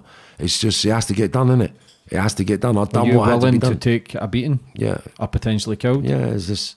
I was That's just... fucking nuts mentality, man. That's a crazy mentality to have. It's living that life, innit? Yeah. Living that life. That's what it is. As I pulled up with Mark, I said, come on, Mark. He said, I ain't getting out. I said, what? What do you mean you ain't getting out? Come on, man, we got to do this. He's like, fuck that, I ain't getting out. So I was like, fuck this, we got to. So I've jumped out of the motor, walked up to the first fella. First bit owes me money straight away. Where's my money, mate? Because now, obviously, my adrenaline's going, right? And I weren't shitting myself, but I just thought, I've got to play my part. I've got to play this part. So I've got to play my part. So where's my fucking money, mate? Where's my money? My friend, the guy to my right, my friend. I said, mate, where's my money? I'm not here to talk to any cunt but you. Where's my fucking money? Are you going to pay me my money? My friend, we can go the easy way or we can go the hard way. And when I heard that, I just thought, here we go. So I switched on him, put my hand down the back of my trousers and said, mate, you going to fucking pay me my money, yes or no? That's the only question I've got for you. You going to pay me my fucking money, yes or no? And he looked me up and down and he went, you take hashish? I was like, yeah, I'll take hashish. And he said, then you get paid. I said, when? He said, come back tomorrow and we'll pay you. So, cutting a very long story short, I went back the next day, got paid half in puff and a little bit of cash, and they said, look, can we pay you the rest of another day? Like, we're a bit caught up, tied up, I said, yeah, whatever, not a problem. Do you think you wouldn't have got paid if you never jumped out the car? No. How? Why would they pay you? Yeah. They would have just said, his arsehole's gone. Pussy, yeah. His arsehole's gone. Do you know what I mean? But the Russians and the Bulgarians was using the Spanish people, do you understand? Yeah. So they weren't prepared to go to war for the Spanish person. Do you understand? Yeah. The Spanish person most probably got in debt. Do you know what I mean? He was most probably working something off, created this problem. Do you know what I mean? And they weren't prepared to go to war for him. I'm not saying that I backed them up and they shit themselves. What I'm saying is it didn't make sense to call it on there and then with this lunatic who was standing in front of them, because I made the impression in Spain that I was a lunatic, because now I know. You were? Yeah, like, I was on my own, so I was going on meetings with 10, 15 geezers, but because I had my tool, I didn't give a fuck, because I'm doing people, I'm not getting done, do you know what I'm saying? So my head was in that space all the time, no matter what. See, when you got to do a security guard fan or any kind of robbery, were you buzzing? Were you excited? Yeah. Yeah. Always. Anything like it's always a means to an end. But I never pretended, like, it weren't like, I never told everybody what I'd done. I weren't one of them bragging, oh, I'm a blagger, look what I've done. No. I nicked my money quietly. I got nicked for one armed robbery. Okay? I got nicked for one armed robbery. But it's alleged that I was at it for 15 years. Do you understand? So the old Bill had a relationship with me. I had a relationship with them. Right? If they caught me, my hands went up. Do you know what I mean? If you had the evidence, I was guilty. Not a problem. I always got caught and they never had the evidence. It ain't about what they know, it's about what they can prove. It ain't my rules, it's their rules. So I'm not here trying to brag or boast about what I got away with. But what I'm saying to you is that the lifestyle that I led, I was very successful. And what I like to think about now is, what's the word called? Damn! It'll pop out. Look, I made it to be the most successful criminal I could be, but I amounted to nothing. Do you understand? Like, and that's the one thing that has resonated with me over the last 5 years. The impact I could have made using different products. And we'll touch on all that in a bit. When you get shot 5 times, how was that motion for you? How was that experience? Do you know what? Like, everybody that knows me knows, and the people that see me recover, the people that was around me through my convalescence will know that I'm not exaggerating. It was just part and parcel of life, mate. You know, it was just something that happened that I had to get over and get through and get on with. Like, and where did you get shot? I got shot once, and I'll give you the pictures as well. The pictures. I got first shot. I've turned up. Right. I'll tell you the cover story for me getting shot. Okay. Right? So the cover story was basically a few couple of months before the shooting. Right. I've got a driver that I'm paying lumps of money. So we might have got maybe 40 to 70 grand in the space of 3-4 months in wages. Right. And he was getting busted up, partying, I was paying all the bills, paying for everything. So he didn't have to pay for nothing. And then basically we were going around my mate's house one day and he's got a load of watches. So he said, Marv, you've got a load of watches here, do you want any? Because I had all the APs and all the, what are they called? All the watches anyway, we had all the watches. And I said, no, I'm all right, I'm sweet. And the kid, the driver, Mark Ashman, said, can I have one? So I was like, my mate said, what? I said, yeah, he's sweeting up. I've got to give him medis anyway, so I'll pay you no matter what. So he's like, all right, sweet, not a problem. So the very next week, I ended up taking 300 grand worth of cars off some people, right? And then basically I paid him wages out of that, assuming that he'd gone and paid the bill for the watch. But he never. Anyway, cut a very long story short, my mates rang me up one day. I ain't being funny, I hate to ask, Marv, but are you going to pay for that watch? What watch? He said, what your pal took? I said, what pal? He said, your driver. I said, what, you ain't paid for that? That cheeky cunt. I said, see you miserable little cunt. I said, you need to take that fucking watch back, otherwise I'm going to come and punch your head in, mate. Yeah? Take the watch back or pay for it, or I'm going to come and punch your fucking head in, you little prick. What's it got to do with you? Mate's gone. What the fuck? Who are you talking to? What's it got to do with me? You cheeky cunt. My pal you come to my pal's house. He give you a watch and you ain't paid for it. What are you, a cunt? I said, where are you? He said, at Port Banús. I said, I'll be down in a minute. So I've come out of the house. I've gone to my little so-called nephew. Ash, hold that. I'll be back in a minute. I've given him my tool because I thought I'm going down the port. That makes sense taking it out. They're not getting it. I'm going to punch his fucking head in anyway. So I've turned up. As I've turned up, Mark Carpel's sitting there. Right? And I'm going to talk about these people because I can. Right? So Mark Carpel's sitting there. I said, what the fuck? I said, where's your mate? He said, he's gone. I said, where? He said, he'll be back in a minute. I said, is it like that, yeah? Sweet. He said, well, why don't you shoot off and I'll bring him up to the gym tomorrow? I said, no, as it happens, I'll wait here for him to come back, mate, because I ain't fucking shook or nothing. And whatever he's going to get, he can fucking use. And we'll see how fucking proper your pal is. The little thing you don't know about your pal is I've been paying him for the last fucking 7 months. Yeah, he's had over 100 grand off of me, the fucking squeak. Yeah, he ain't paid for fuck all. And he needs to pay for this watch. Otherwise I'm going to smash his fucking head in. He's like, what are you talking about? I said, what do you mean, what am I talking about? Do you know what this is over?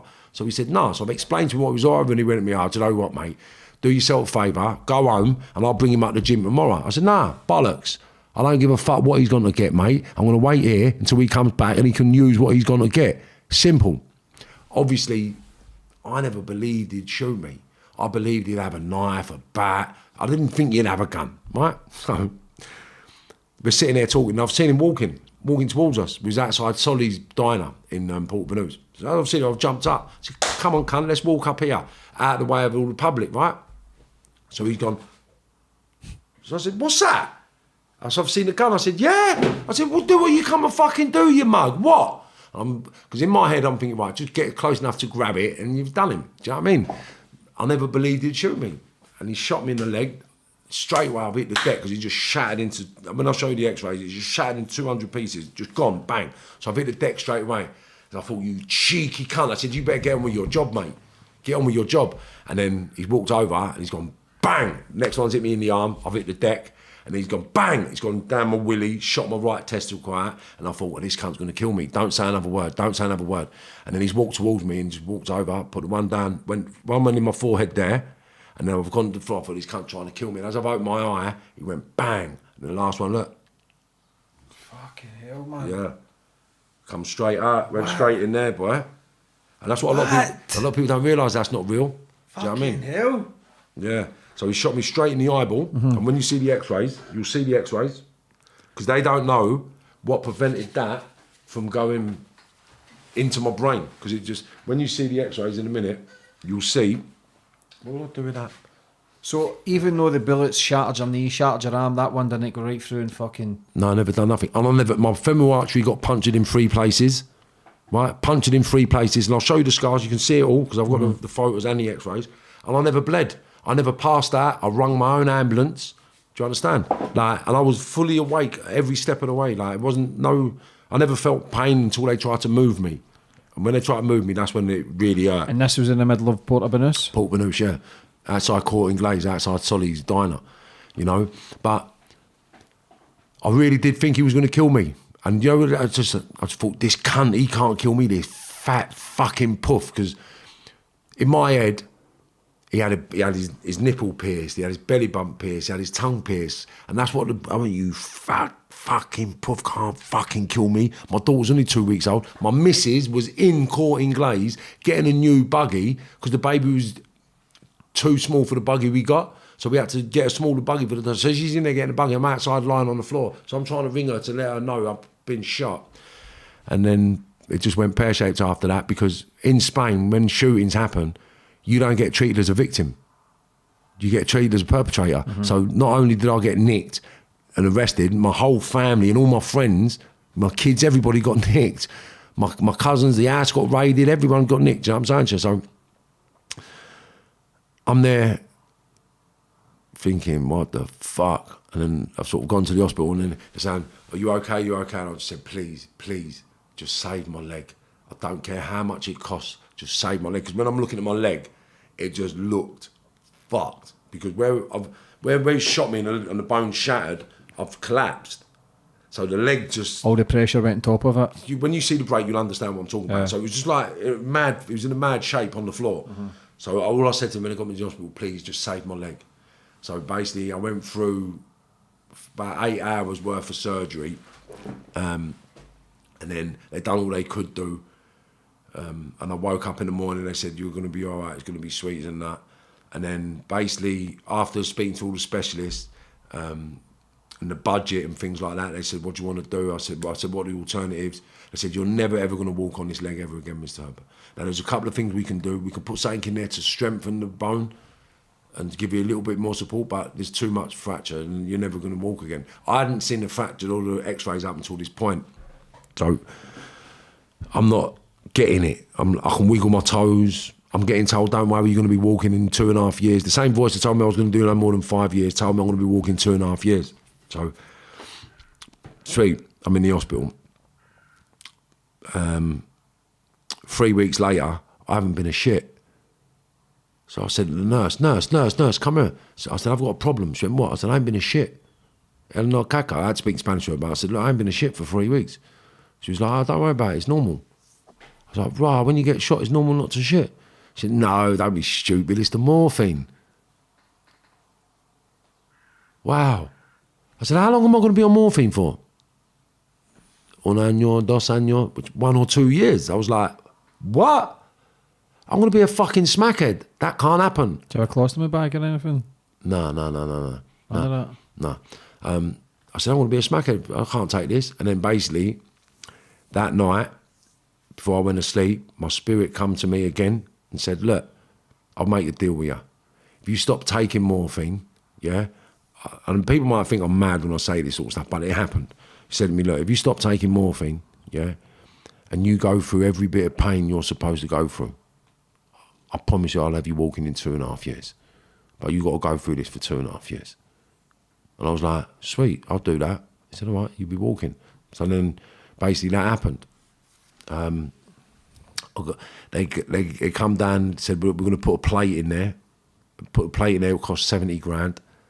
The plate is, I don't know, it's from my hip to my knee. You'll see the x-rays. Mm-hmm. Right, 16 pins in it from my hip to my knee. They took my 2 bottom ribs off this side and 17 centimetres of my pelvis and put that in. So here I've got no ribs. All my pelvis is gone there. So my love handle's gone from there. Do you know what I mean? They take that part of my pelvis, put that in. And then basically, after that point, I had to research all the nutrients that I need to walk again. Uh-huh. So then I started finding out about my diet, finding out about calcium. Where do I get calcium from? Now I found out nothing gives you calcium. So this is except your own bones. Yeah. Mm-hmm. And the only thing that gives you more calcium is broken bone. Yeah. So what did I do? Broke my bones, mate, for 18 months. Just for continuously every 4 to 6 weeks, breaking my legs. And then after 6 months... What do you mean breaking your legs? Sam, go on.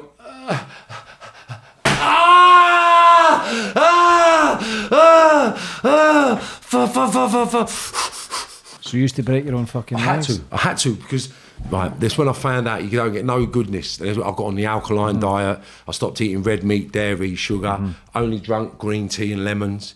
Do you know what I mean? So I like to believe that everywhere I went in Spain, no one sold green tea.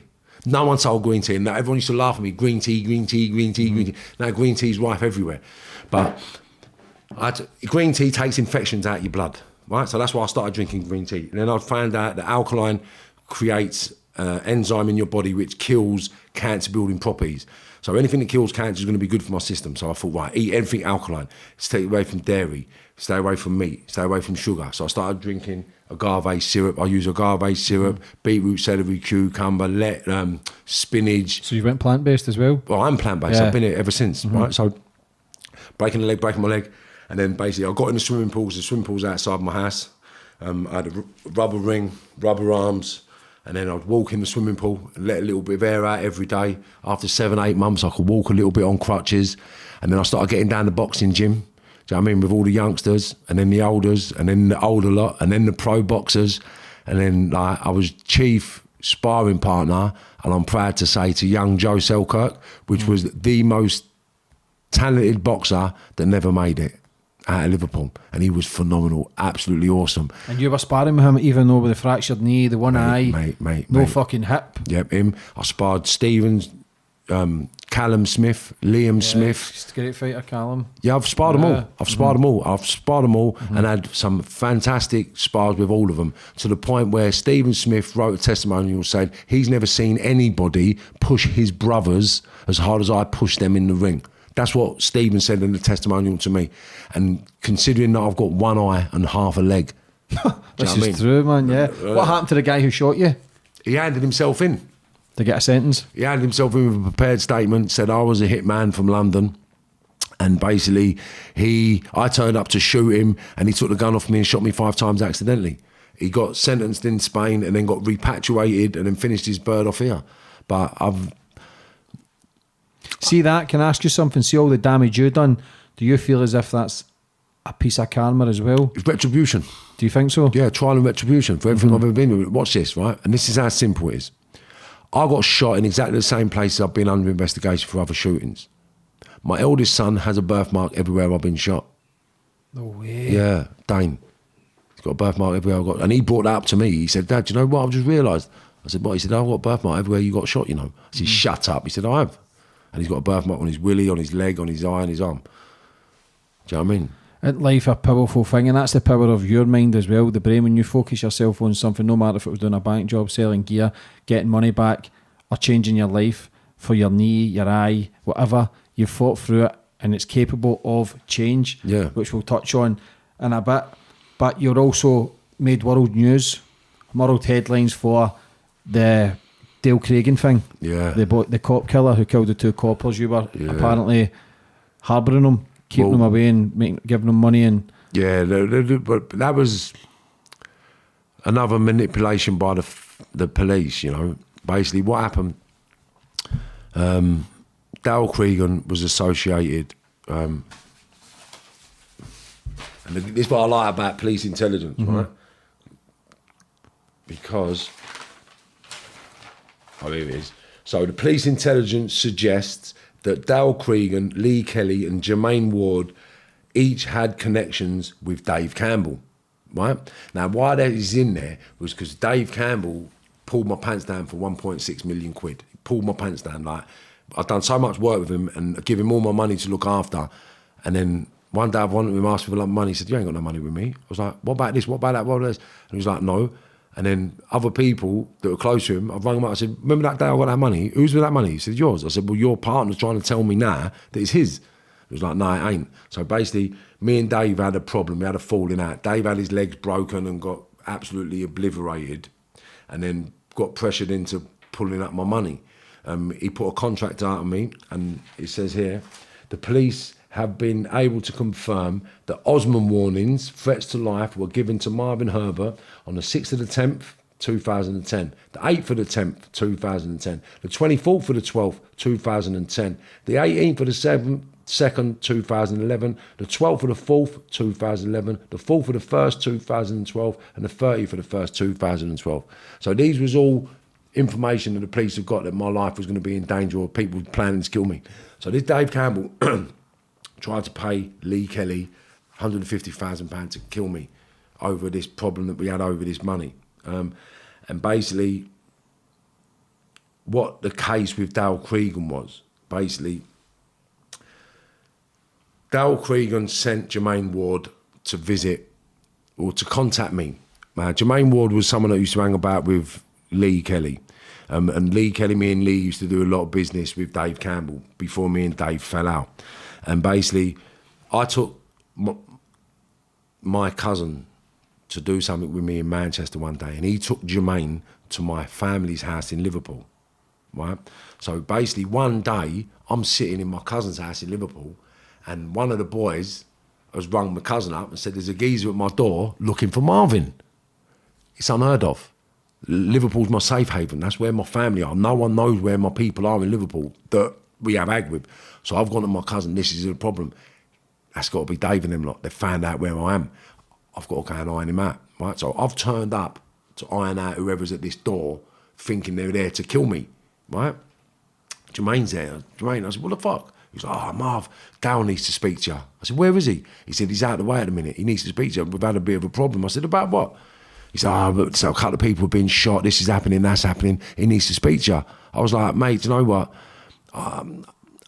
I ain't really got time to see him, you know, because to me, he's connected to Lee and to Dave and to my money. So he might be trying to lure me somewhere to get me ironed out so the money ain't paid, right?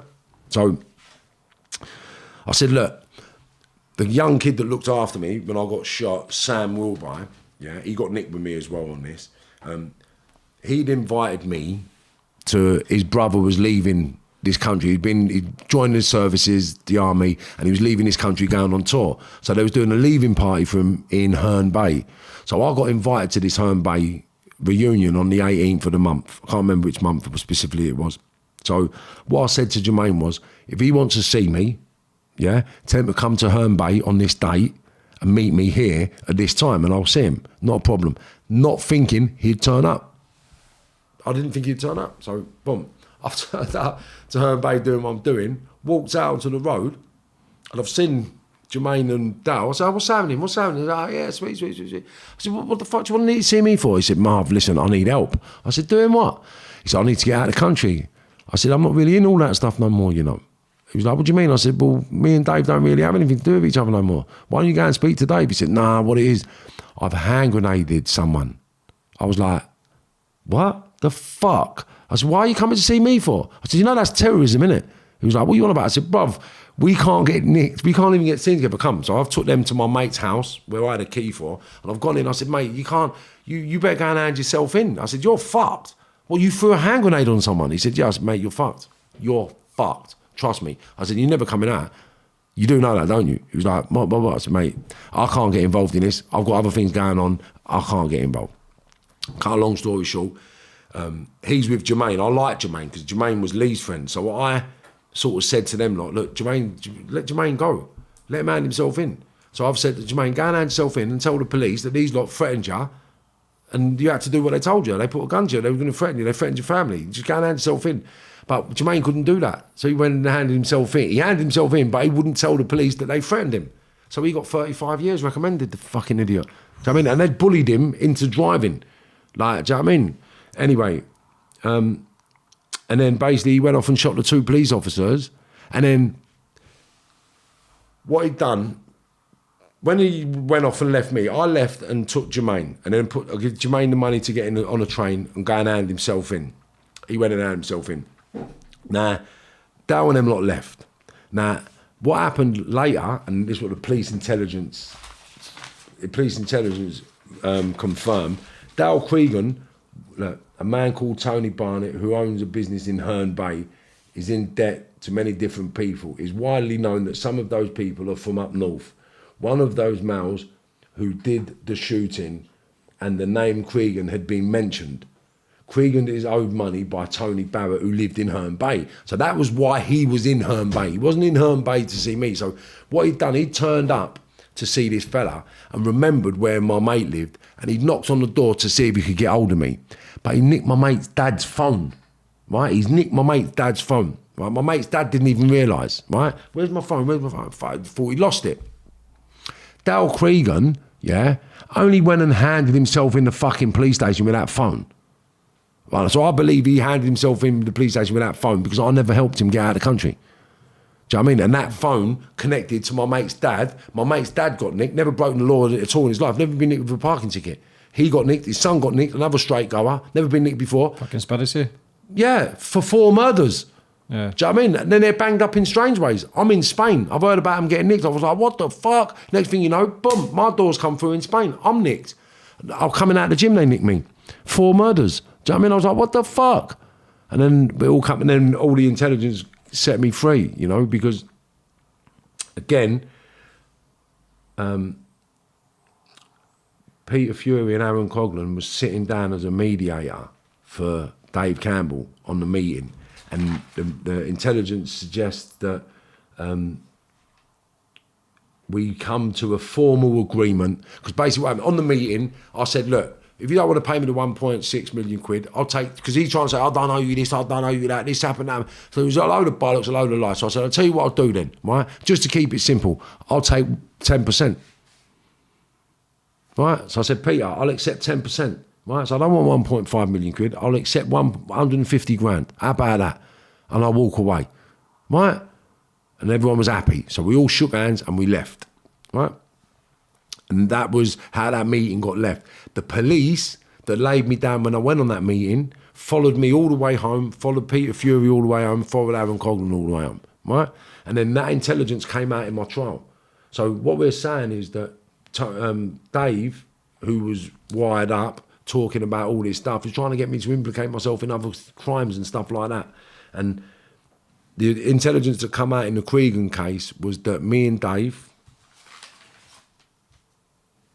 it says that me and Dave Campbell was former criminal associates.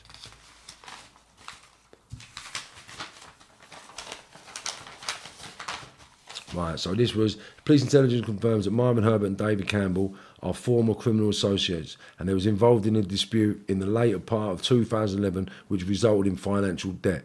The police intelligence suggests both men bore each other ill will. Right? So when all that happened,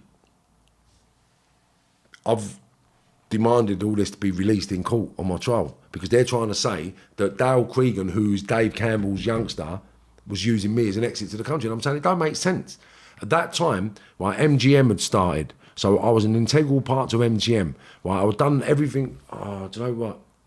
I've got it over there as well. I got the legal documents I got from court. Yeah, you can send us that. We'll throw it up on the screen anyway when you're talking about right, it. So it all come out that I'm an integral part of MGM. I've started rehabilitating the kids now. Remember I said I got nicked for the firearm? Because when Dave Campbell's legs got broken, my ass got raided. Right? Yeah, because you're accused of it, or you'd done it, broke his legs. Right, so I got nicked, and when they searched my ass, they found a Glock.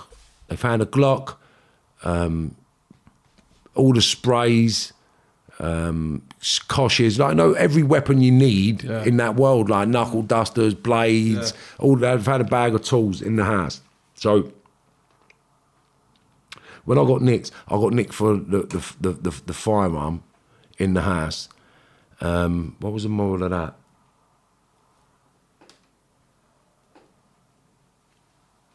Yeah, so I got nicked for the firearm. So I've been nicked. That's when I got nicked for the firearm. So over to Dave Campbell, they've come to my house to nick me. And that's when it all went sort of Pete Tong for Dave. His life just sort of spiraled out of control. He was under police protection, you know. Every time I come to England, I put under Robbo. Any time I went to Manchester, I got arrested. Do you know what I mean? Like, I weren't allowed I got told if I get seen within 150 yards of his house, the police are going to take that as a direct threat and deal with it appropriately.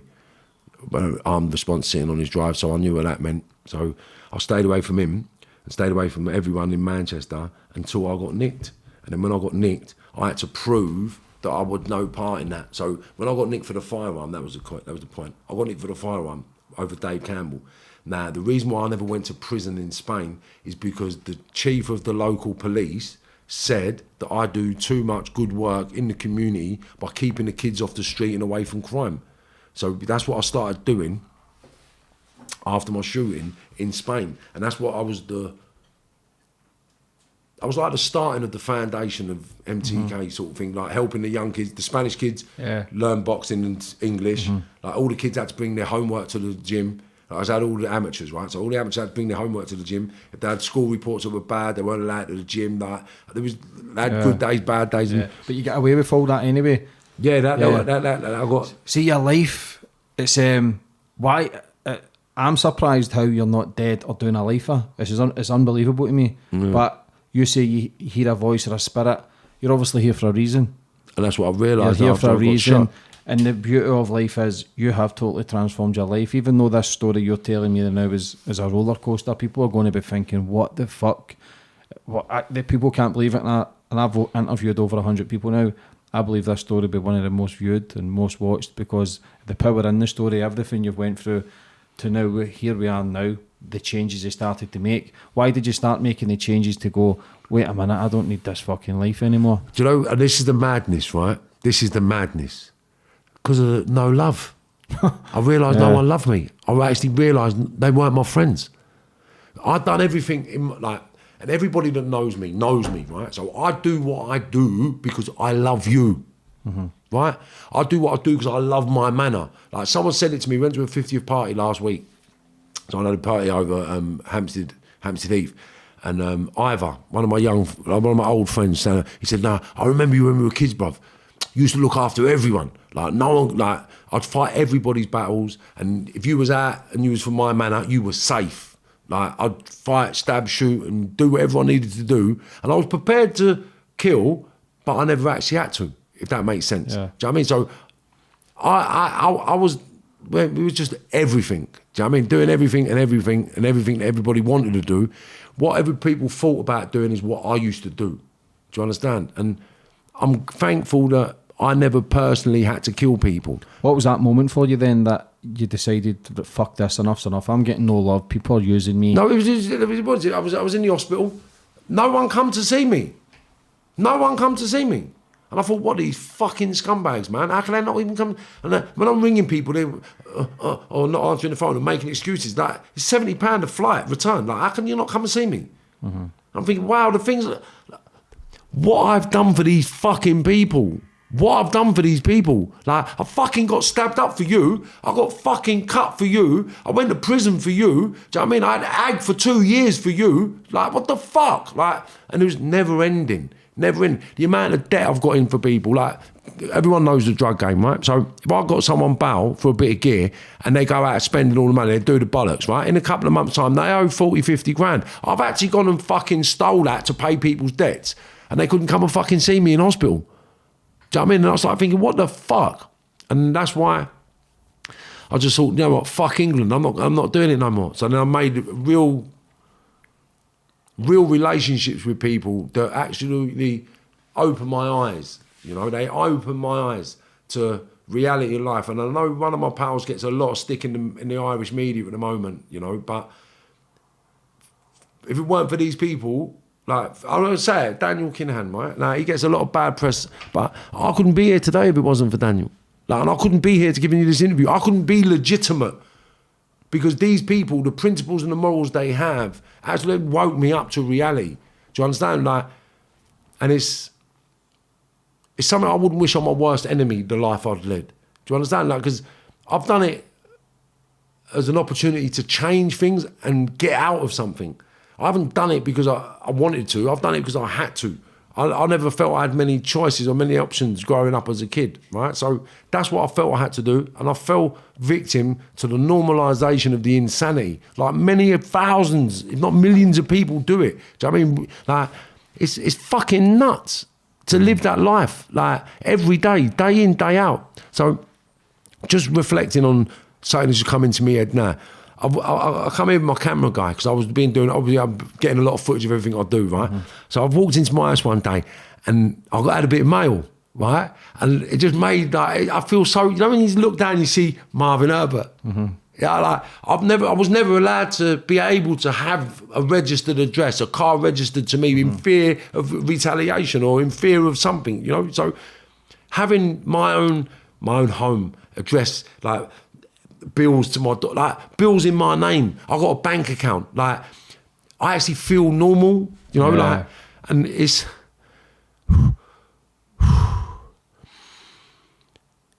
a shame that I wasted 40 years of my life to get to the position that I'm in today. When I know if I'd have listened to the voices that I was hearing as a kid correctly growing up, I would have been a billionaire already. But I'd put my assumption and expectation on the voices that I heard. So it was telling me to do things, and you're gonna be the biggest, you're gonna be the baddest, you're gonna be the richest, you're gonna be. But I wasn't meant to be doing it in an illegitimate world. I was supposed to be in the legitimate world. I've come into the legitimate world in 5 years, and I've made such an impact already. Do you understand? So I know where I was supposed to be, and I know why I went through what I went through, and I know that because of my journey, it gives me the experience to sit in front of anybody. And that's the powerful thing. Yeah. Come on, man, you never made no money selling drugs. What money do you make? Right now, they'll all talk about making money, but mate, you all juggle money, you all handle money. Like, I was at the top of the tree, right? And they're spinning billions, right? They're spinning billions, but they're losing every month, every year, every week, every month, losing. Catch up, juggling from Pete to Ball.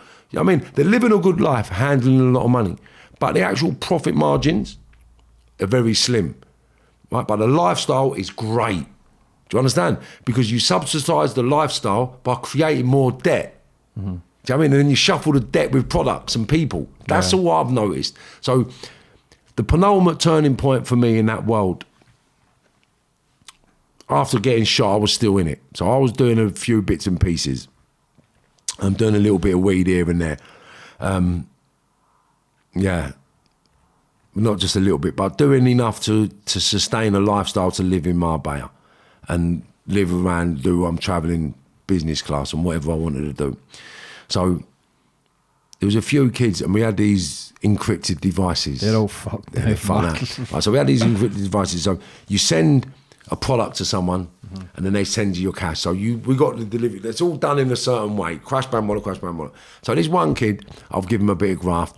And I've got a few kids grafting, but I'm giving them the money at graft prices, not at the street price. So people paying £19,000 for something, I could get it for 11. Do you understand? So there's no way you're going to get in debt. So these youngsters now, they're falling behind.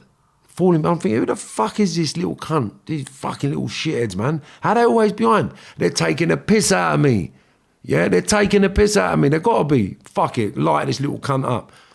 All right, sweet. Make sure you find out who it is, because obviously I know a lot of older people, so I don't want to do someone and find out it's my pal's nephew or my pal's cousin or something. So I always find out who the person is who's going to get hurt. Fucking found out it's my son's mate. And that was it. That was the penultimate turning point in my life. So I just sort of thought, I went to him, I called him, I said, look, I need to see you. So I said, listen, youngster, I said, you know, that's me you owe this dough to. And he's like, what? I said, bruv, I'm going to give you an option and you can either take it or not. I said, you can owe the money and pay it off, but you're not going to be paying me. I'm going to sell your debt to someone else because today I'm coming off the road, right? But what I will do for you, if you come off the road with me today, I'll wipe your debt, right? So what do you want to do? Do I pass your debt on or do you want to come off the road? He said, what are we going to do? I said, I don't know, mate. I said, but let's just get in the gym for the next 6 months and we'll see what happens. And he said, all right, sweet. Because in his head he's thinking, I don't have to pay that money. I'll just say, yeah, sweet. And then fuck him off down the line. Yeah. So boom, he started coming to the gym every day with me. He was a little fat cunt coming to the gym, right? After 6 months, he's ripped up. He's ripped and he's gone into this business, done this. Now he sort of manages, I think, the most up-and-coming artist this country's got, and he's got 3 or 4 coming up behind him. And they're turning over 300-400 grand a year. So he's doing well. So he changed his life? He's changed his life around as well. And you changed his life? He done it himself, but like I said you to gave him the path. I took him to the water and I'll give him the incentive not to continue on the road that he was on. Because how I looked at it when I sort of got to the point in my life where I wanted to change, right? I actually got to the top of the ladder, right? I got to the top of the ladder where a lot of people in England don't get to, right? So I was involved in the far gaff, right? And a lot of people don't realise how that works. So being involved at the level where it comes from the far gaff, it gets sold in Africa, it gets sold in Europe, you've got all your profit. You don't need to send it back here. Do you understand? So I'm earning money. And then I'm watching all these people here getting nicked, getting shot, getting killed. Why? Why? Because of me? How long is this going to last for? It's got to be forever. Do I really want to cause this pain and suffering forever? Do I really want to be involved in this? When I used to mug off drug dealers, like I wouldn't pay for drugs up until I was 24. I refused to pay for drugs. So I used to take drugs off people and just say, what? I ain't paying you, what? What? And that was how I used to do it. And I used to knock people out. I used to go up people, got your gear on you, yeah. I used to pull out a wad of 50 so they lighten up. And I say, how many gear? I give 7 of them. And they give me the 7, I'll just knock them out. I'll just walk off or pull a tool out and say, I ain't paying you. What do you think I'm paying for drugs, you little mug? Piss off. So I was a horrible bastard of a man growing up as a young individual in that world. And the slap in my face was that I'm going to be the cause of all the devastation for the next few years if I continue doing this. And I weren't ready to do that anymore. I'm trying to look for the right word, but it's just like I weren't prepared. But it's bigger than prepared. It's just I didn't want to be responsible for the death, murder and suffering that I was going to be causing by transporting and helping transport the products. And being a cause of a problem is something that I don't want to be. I want to be a solution. So my mindset switched to a solution. How do I do that then? How the fuck do I do this? So then, who do I know who's done this? One of my pals. He was another guy, the most egotistical kid. I've got the photos of him here as well. Most egotistical kid growing up. He got nicked for armed robberies, loads of armed robberies, like, and I'm doing 25 years and got out. Now he's turned his life around. He's a legitimate quantum surveyor now, but he deals with 102, 300 million pound contracts all over England and that, right? So he had something called the NOR Initiative, which done intervention, motivation speaking and all that sort of stuff. But he was the most egotistical. He had to have the fastest car, the biggest watch, when we were growing up as kids, right? Like, none of us had lots of money, but we all had the materialistic acquisitions, right? So he transitioned into this world at the same level. And I thought, well, if he can do it, I can do it. So then it was either, when I got offered the Dale Cregan case, it was either go back to Spain and pick up where I left off, right?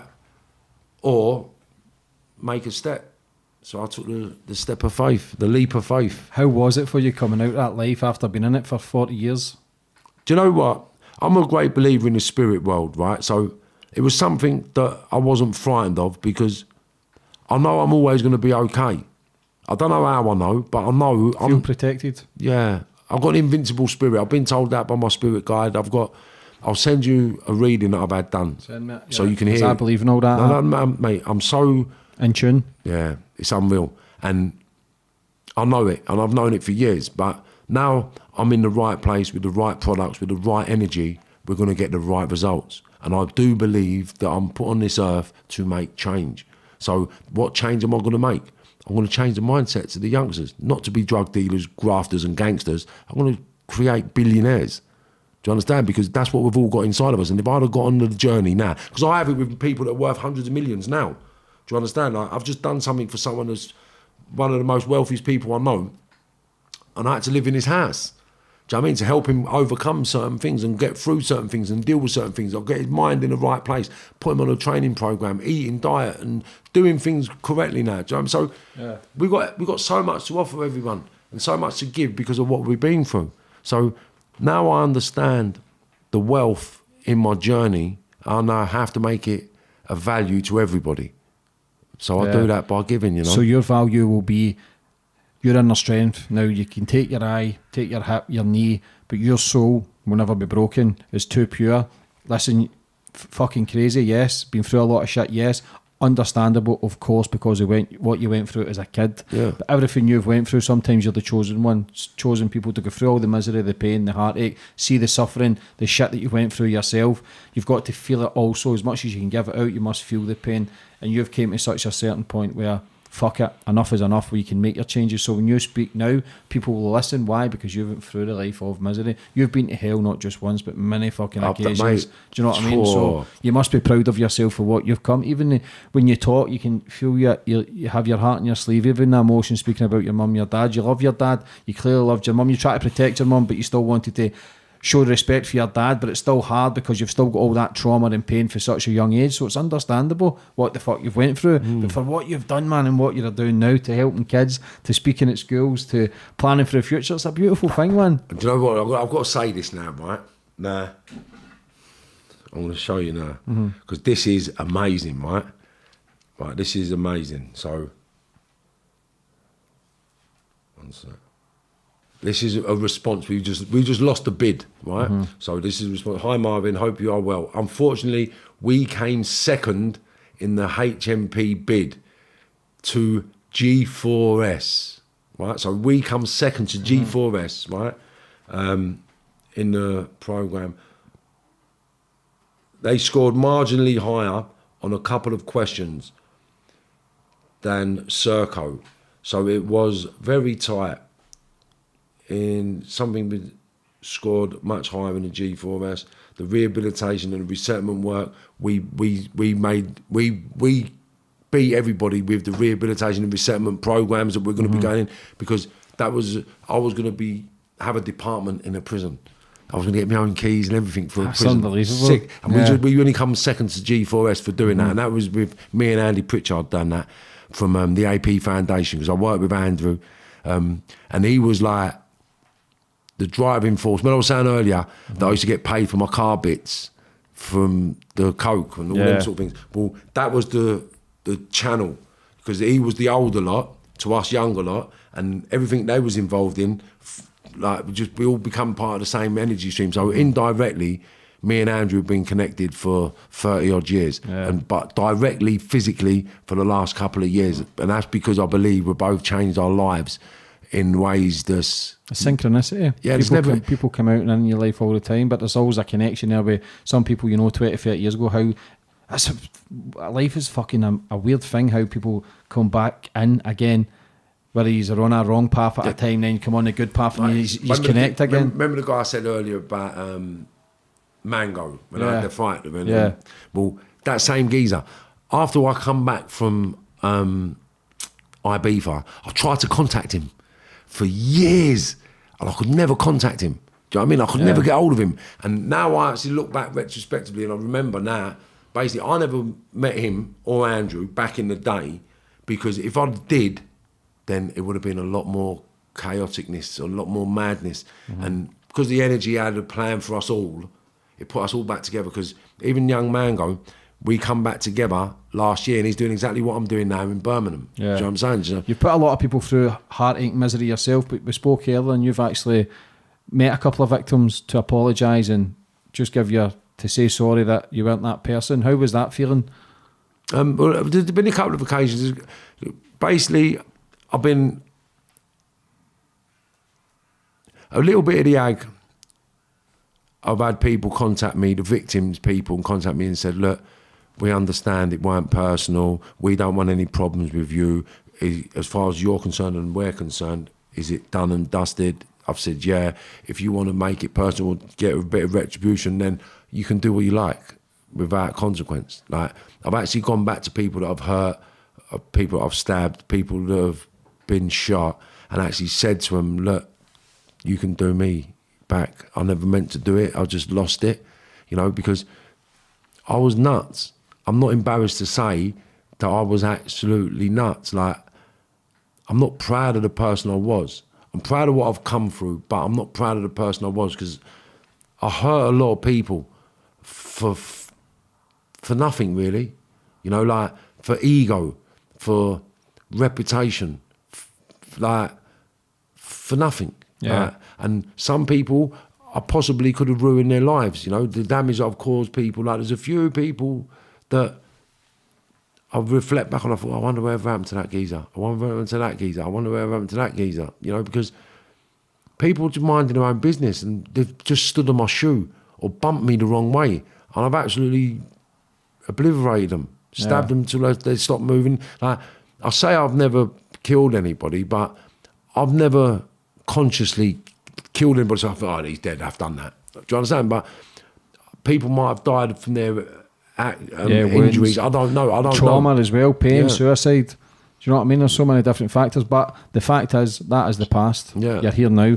So going forward for the future, the things that you're trying to do, what is it you've got planned? We've got everything planned. Basically, I'm looking to get my own training facilities. So the marvinherbert.com is my webpage. The Marvin Herbert Limited is the new company. It was Dispute Resolutions before and GMAC Global. So now basically what I'm doing, I'm drawing up programs. So all the young kids now that are getting groomed and ready for the road, I'm going to try to get into their minds and show them that you can be a billionaire by through the courses and the workshops that we deliver. I believe I'll make them believe me. Do you know what I mean? And like, it don't matter who you are. If you know how to invest, and you know how to work hard, you're going to be successful in the legitimate world. It's not complicated, but you've got to have the right team, the right plan, and the right strategy. And then it's a success. Like, I know some people now, and they're not the brightest tool in the box, but they're worth hundreds of millions. Do you understand? Like, and these are people that I refused to even socialise with when I was a kid growing up. Because to me, they was all fucking idiots. I can't speak to them. They're fucking soft fairies. Yeah. But they're worth. They got helicopters. They got jets. They got big mansions. They got chateaus. Do you understand? So I actually see the difference. Like, I became. It nearly come to me then. There's a word for it. Fuck. It's not that. Me leave, it'll pop into your head. So basically, right. So I became a successful criminal, but I amounted to nothing. Right. So I never actually became anything but a successful criminal. Do you understand? So all that energy, if I'd have put that into becoming an architect, a quantum surveyor, an electrician, I would have been able to build, grow, invest, build, grow, invest, build, grow, invest, and then sell bits and pieces. Listen, mate, for coming on today and telling your story, it's phenomenal for everything you've went through. First of all, you should be proud. You're doing amazing things, man, and I can't wait to see what you do in the future, man. It's a beautiful thing. It's all growing now. Would you like to finish up on anything? I've paid the price physically, materialistically, and financially for the crimes I've committed. I've been penalised through penitentiary and incarceration. Physically, I've been stabbed 20 times. I've been cut 14 times. I've been shot 5 times. I've been hit with axes, chopped in the head with axes, all sorts. You know what I'm saying? So all these things have happened because of the life that I've led. You know, and I've been incarcerated, I've been beaten, I've been tortured, I've been shot. But that was my consequence to my actions. So the trial and retribution of my life has been lived and accepted, and I've become accountable for what I've done.